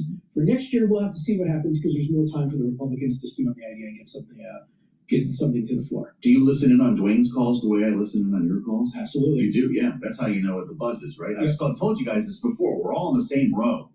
And when Nathan or his colleagues put the headset on, it's usually about to get good. Are people calling you about this? Is this an investment a question for folks right now, or is it just about the insurers? How does Wall Street It's about the insurers. Yeah. I mean, it's just whether or not are those premiums going to be there next year or not. And, you know, the idea of a healthcare plan writ large, I mean, this is something that, you know, we've got time to talk about this because, you know, from the market perspective, it is the end of the month. That's the catalyst that people are focused on. For the, you know, the larger plan, we've got plenty of time to talk about it. Big Bloomberg story today about the Farm Bill. If you hadn't heard about this yet, the president's going to sign an EO, it looks like later on, and we'll cover this. $12 billion in assistance to hit the farmers who have had, obviously, a lot to deal with when it comes to tariffs. The aid would include up to $11 billion in one-time payments to crop farmers under the Department of Agriculture's newly designated Farmer Bridge Assistance Program. The rest reserved for crops not covered under the FBA. Is this enough to keep farmers afloat? No. Okay, then. The story from the farmers here is trade, not aid. Because what this is going down, they don't want this. Well, you know, they'll take it, but obviously this is not going to help them because you have a bad situation where you have low crop prices, high production costs, and you also have China not purchasing soybeans and other agricultural products like they have in years past. You put all three of them together, you get a really nasty trifecta that are impacting U.S. farmers at the moment. Now, in terms of what this is doing, this is a little bit late to the game. Spring planting season, at least the CapEx purchasing and negotiations started a couple of weeks ago. So if you talk about the government bureaucracy, if this comes out in January, a couple of weeks late. Yeah. But when this happened back in 2018 and 2019, there were about 644,000 farms that took around an average about $22,000 worth of aid. That's not going to save your farm. What's going to save your farm is additional, you know, just essentially a change of those factors that I just mentioned about. And that's why I think that this is just the first step of more aid that's coming in the next year, because, you know, you've had some members of the House Ag Committee on the Republican side float up to potentially as much as $50 billion in aid for farmers. But if you go into the Farm Bill, you talk to our clients out there, they want trade, not aid. Wow. How do you guys come up with this? Trade, not aid. James, do we need to be rhyming more, I feel like, on the program? I mean, just to be part of the culture here in Washington. Do you have guys with terminals driving tractors around? I mean, that's part of... We have terminals all over the world. Of course, but what do they do in the farm business with a terminal? Is it about gauging prices? Are they like plotting out? I mean, we have so many folks that have exposure to the commodity markets. Yeah. I mean, wheat in particular, soybeans. And they pick up the phone and call you on this, which is why you know so much about it. So what are the questions we should be asking then? He's going to sign this thing at 2:00. And Congress then just immediately needs to start working on more for next year's. Well, I think the immediate question is how quickly can the USDA and the Farm Services Agency get that aid out? Because, you know, obviously we have a time crunch with the holidays. Sure. And the way it worked back in 2018 is they actually put a link on the website and said, please call us if you need aid. and then we'll actually start the approval process. Should take about 3 to 6 weeks. I mean, obviously the holidays put a little bit of there, but if you're a farmer, you're looking probably around 3 to 6 weeks before you get that aid. And that's being on the quick side. Then the other perspective is, how are we going to do it more? Because ultimately, if you're going to go to a number that's 50 billion, eventually you're going to have to get into congressional authorization. They're doing this under the allocation of already pre-existing funds, and there's only so much you can do. So are we going to do this as part of the light farm bill that negotiations are taking place next year? Is this part of the shutdown negotiations of January? Still to be determined, but I think the farmers who are accepting this right now are saying, look, we're going to use most of this for our fourth quarter CapEx spending, a little bit of seed, maybe try and get some planting out there. But then in terms of like how we're going to survive going forward, are we going to have low crop prices, high production costs? Or are we going to get better trade terms with China? Wow. You know, no amount of aid is going to really change that. This is a big story, proving again that Nathan Dean can talk about anything that I ask him about here when it comes to policy, which is why he is the senior U.S. policy analyst. And with the Patagonia fleece today reminding us that he is America's dad, you need to get some BI swag for all of us now, apparently you as well. We're trying. Please go to my store, the-studio-reykjavik.com. Get the Gladiator barley. This is very similar to the heirloom barley, but this also helps to build muscle. So if you want to build muscle, take the Gladiator barley, do some resistance training. This is a month supply. This will also detoxify your body, bring down inflammation, and soak up free radicals. You will recover quicker after your workout. And when you're detoxifying your body and bringing down inflammation and soaking up free radicals, you're helping your immune system. You're helping your endocrine system. You're helping your brain function and your cardiovascular system. The dual purpose product is very important to take every day. You can take this separately or with the barley. It works better if you take the barley, with the barley. Now, Boomer Boost has a very comprehensive compound profile shown on the screen. You can read the label on my website. This has 68 nutrients. This is going to help with cardiovascular health, brain function, musculature, boost up your energy levels, and rev up your metabolism. This is super powerful. You should be taking this every day. If you take this regularly, you're going to slow down the aging process. You're going to feel the effects of this within 72 hours. You're going to have a steady burn of energy throughout the whole day, no spiking. You're going to have more vitality. You're going to be very energetic. You're going to be wanting to be active. That's good, right? So please go to my store, get the Boomer Boost. Like I said, this also helps brain function. It's going to get rid of that brain fog. You're going to be able to concentrate. You're going to have better positive neuroplasticity over time.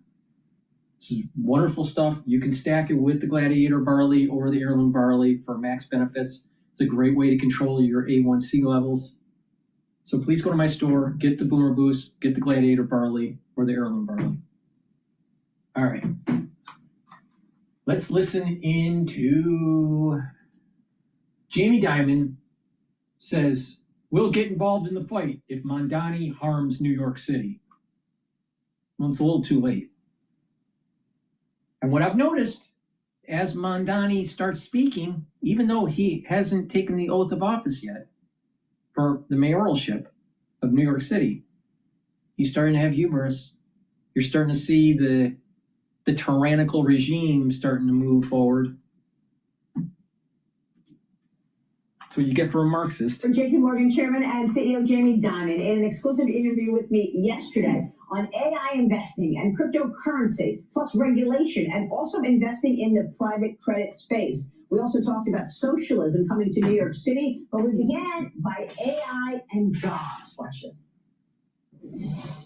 Jamie, what's your sense of jobs? Because here I think there's a little more nuance to the story. It's not just about the macro story. Now you've got to look at artificial intelligence and the fact that AI is creating efficiencies to the extent that it is cutting jobs. What is your plan to ensure that Americans are ready for this new revolution that's underway with AI? Yeah, so I think before we do AI, jobs have gotten a little weaker, wages have gotten a little weaker. And when you talk to businesses, they're going to be a little more cautious hiring. That's not because of AI. That's just because they want to do more with less, and they look at their order books, et cetera. I don't think AI is going to dramatically. And we're not even in a recession yet. Just wait until the recession comes, and there's massive layoffs across all industries. It'll be structural, not cyclical.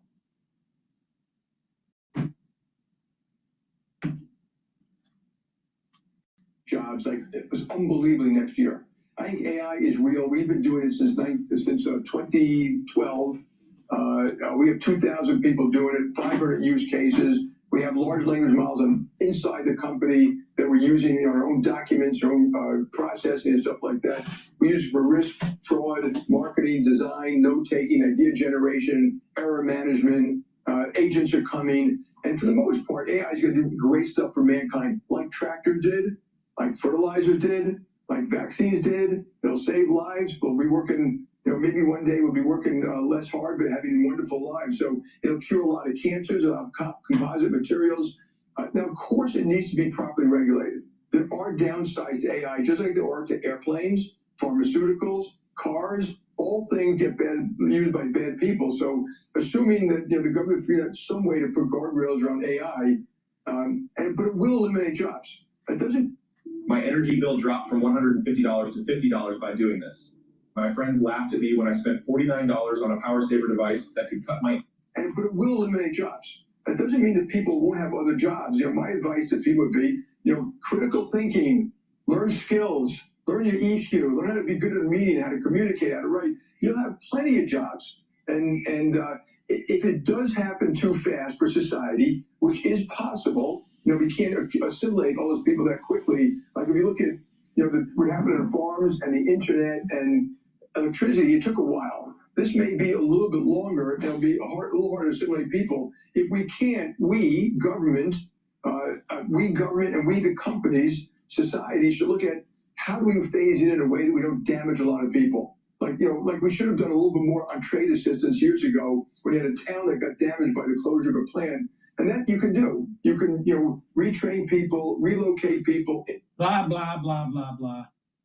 Nothing's going to happen. People are going to be laid off. People are going to complain. And then there's going to be more regulation. No, corporate isn't going to go, we're going to be good corporate citizens and help the labor force. No, they're not. It's all talk. Assistance, early retirement. And the next job may be a better job, but they have to learn how to do the job. And as you know, skills are, you can earn quite a bit of money with skills. And so, and then companies like us, we've been doing this a long time. If you can systematize through AI a certain job and help with the decision-making process and reduce error, why don't you just AI a CEO? Why do you need a CEO? The AI could be your CEO. Probably be better.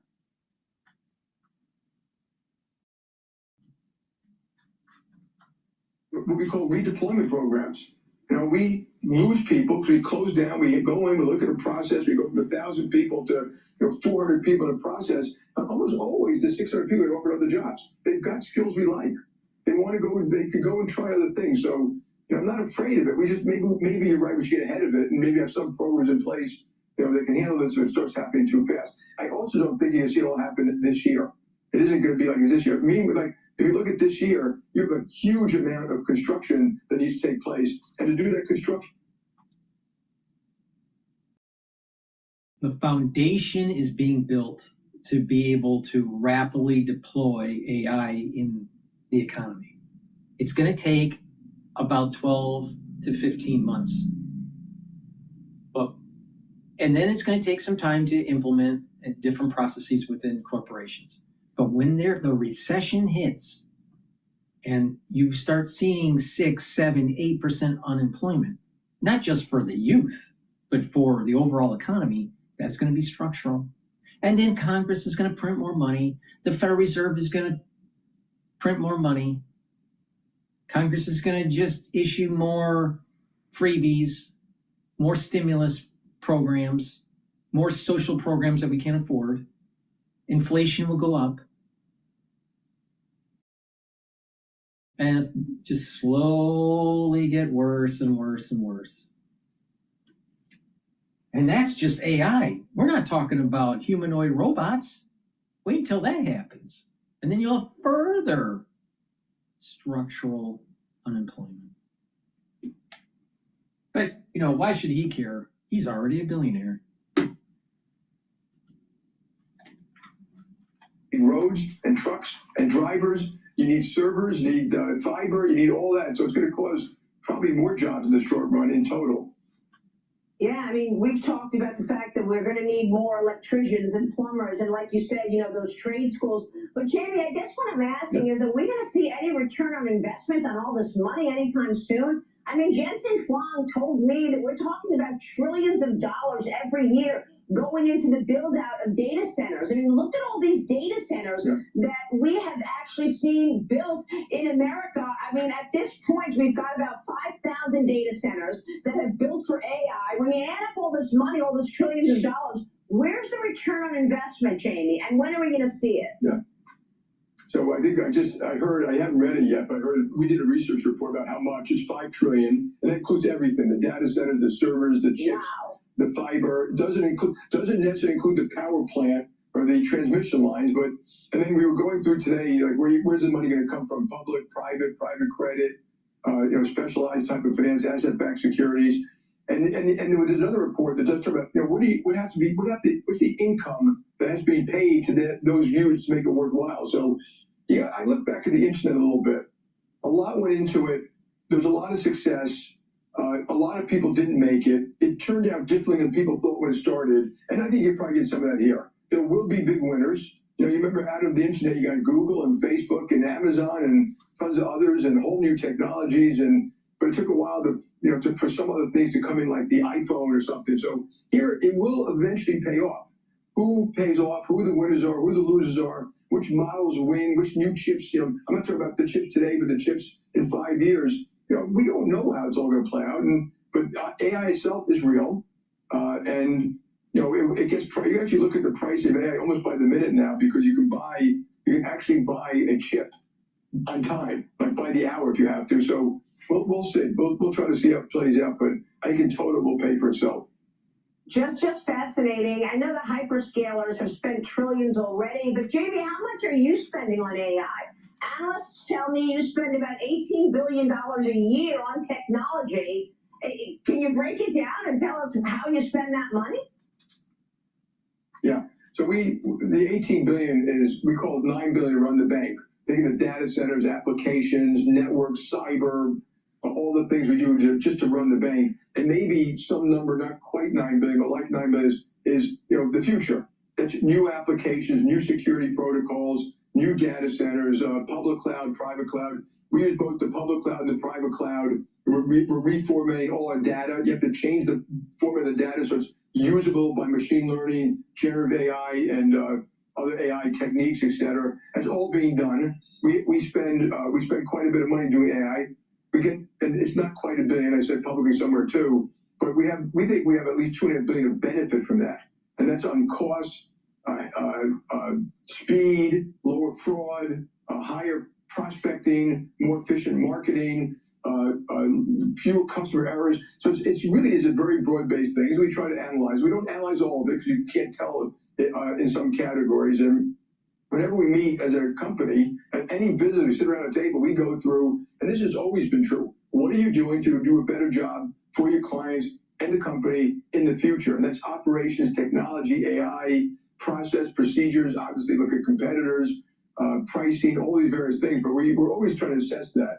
We also watch what a lot of other people do, which is pretty extraordinary. I mean, people have come up with some fabulous ways of doing things, and we're not timid about looking at that and then saying we need to do that too. Really exciting. And I was with Paul Atkins. Please go to my store, the-studio-reykjavik.com. Get the collagen. This is dual purpose. This is a month's supply. It's very high quality collagen. This is going to help with your skin, your nails, your hair, your cartilage, your joint health, your musculature, your bone density. Very important to take every day. Again, this is a month's supply. Also get the vitamin D3. Vitamin D3 is a cofactor for gene expression. It also helps cells to go into apoptosis if they're infected. That's why it's super important to take during the winter season. And the vitamin D3 helps to absorb calcium. Do some resistance training and build bone density. You can take it with the collagen. And C60. C60 is a very strong antioxidant. It's almost 1,000 times stronger than a molecule of vitamin C. Take a teaspoon a day, every day. preferably on an empty stomach. It's going to soak up free radicals, help the health of the cells in your tissues. Your cells will perform better. The mitochondria will be healthier, build more ATP, you'll have more energy. Soaking up free radicals at the vascular level is going to prevent plaque buildup. Soaking up free radicals at the neuron level will reduce the stress of the neuron, boost up ATP levels. Your mitochondria will be healthier. You'll have more neurotransmitters. You'll have better neuroplasticity. You'll be thinking faster. You'll have better memory. And by soaking up free radicals, you're slowing down the aging process. C60 will also soak up free radicals at the basal layer of your skin, so your skin will improve. You can stack this with resveratrol to get added benefits. You can get it in MCT coconut oil, avocado oil, and extra virgin olive oil in a 2 ounce, a 4 ounce, or an 8 ounce configuration. Take a tablespoon a day, every day. You'll start feeling the benefits of this within 2 months. Your immune system's going to improve. Your endocrine system's going to be improving. You'll have more energy. You'll recover quicker after a workout. By taking a teaspoon a day, every day, for a year, and you do a before and after comparison, you will notice that you are looking younger. So it's a cornerstone of my anti-aging protocol. Get the C60. I've been taking this since 2016. Please go to my store and get the C60. All righty, let's continue. The other day, the chairman of the Securities and Exchange Commission, who told me that financial services as an industry is moving further and further toward tokenization. Jamie, what can you tell us about tokenization? Is JP Morgan moving there as well? And how is financial services changing with regard to tokenization and digital assets? Yeah, first I want to applaud the SEC commissioner for getting on top of this issue about why we have shrinking capital markets, public markets. So we've gone from 8,000 public companies in 1996 to 4,000 today. I'm not against private credit or anything like that, but a lot of things are moving out of the banking system. We got to look at what we did. We overdid it with rules, regulations, ISS and Glass Lewis, and it damaged some of the vibrancy of our capital markets. We still have the best in the world. And so now if you look at our capital markets, it's been adopting technology nonstop. I mean, for years, mainframes, processing, algorithms, of course, virtually nothing to process trades. We moved $16 trillion the other day. In one day, 16 trillion. It goes through our AML systems, our risk systems, sanction systems, fraud systems, OFAC systems. It's cheap, it's fast. So we've always been using technology to do a better job for the client. And we're going to do the same thing in tokenization. So tokenization, blockchain is real. It's been around for quite a while, but now it's becoming more effective, more efficient because people are finding ways to do it faster and cheaper, permission or not permission. Smart contracts, I think, will probably be real. We're working on stable coins, and at JP Morgan, we have a JP Morgan deposit already. And think of it as a token, which is a deposit, we can pay interest on it. And as a payment system and a network, we're involved. If we can use things like that to do something better, faster, cheaper for clients, we're going to. And it's just kind of the next generation of things that might do that. It should work for international payments better. If there are other things that won't work well for, like, in big wholesale payments, I would say, if I'm sending money to Fox and I send them a stable coin, they're going to say to me, just give me my money. Don't give me your stable coin. And so. Exactly. Domestic consumption or transactions, stablecoin doesn't mean anything. Now, if you have to go through some sort of international transaction, then maybe to reduce the conversion of a currency. But eventually, because currencies conversion, there's a lot of money for exchange to be made between exchanging currencies. So the bank will tokenize, use a stable coin, and then eventually they'll slowly add a transaction fee. Watch.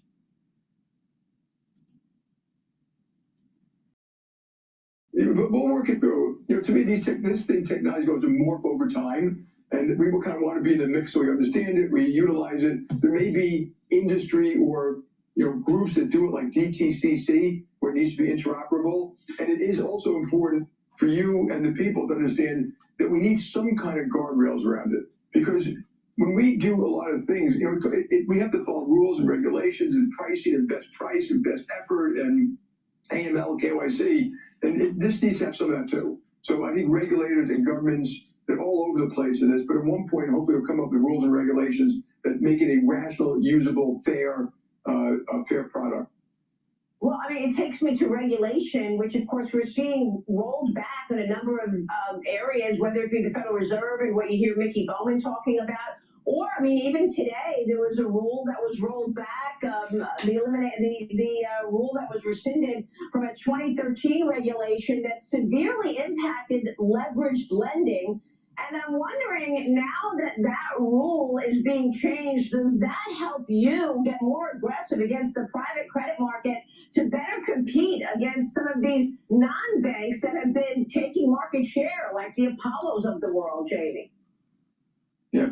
So I think in the big picture, okay, we massively overdid stuff. We all want a strong system, and I've said this to regulators for years. We can have a safer, better system, but it's more flexible, it's more reliant, it's more resistant, it'll lend more, it'll create more liquidity. What we did in some cases was completely asinine. I won't go through all that stuff. I made that clear elsewhere. So I applaud the fact that there's going to be deregulation. And deregulation, or think of good policy, is free. So when you go around the world, you go to Europe, et cetera, I said, if you do things right, you'll grow your economy and you don't have to borrow more money or spend more money. Just fix the stupid process you have in place, which is kind of how you look at a company. And so you're mentioning one. We've always had competition.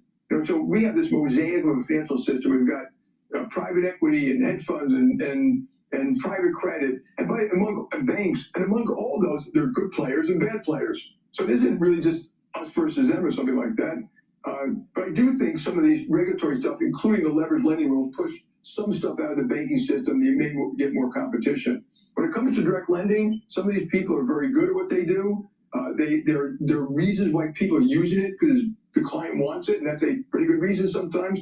We're agnostic. We will offer a client syndicated lending, direct lending, preferred stuff. We'll do anything that we think is reasonable and makes sense, that's in the client's interest, and the risk that we're bearing is reasonable. So I do think changing these rules will do some of that around market making, the speed of issuance, disclosures, the cost of doing some of these things. So I do think it's a really good time for regulators, not in anger, not in sorrow, not in anything. Step back, look at what we did, analyze it, talk about what you want to accomplish, and make a set of coordinated changes.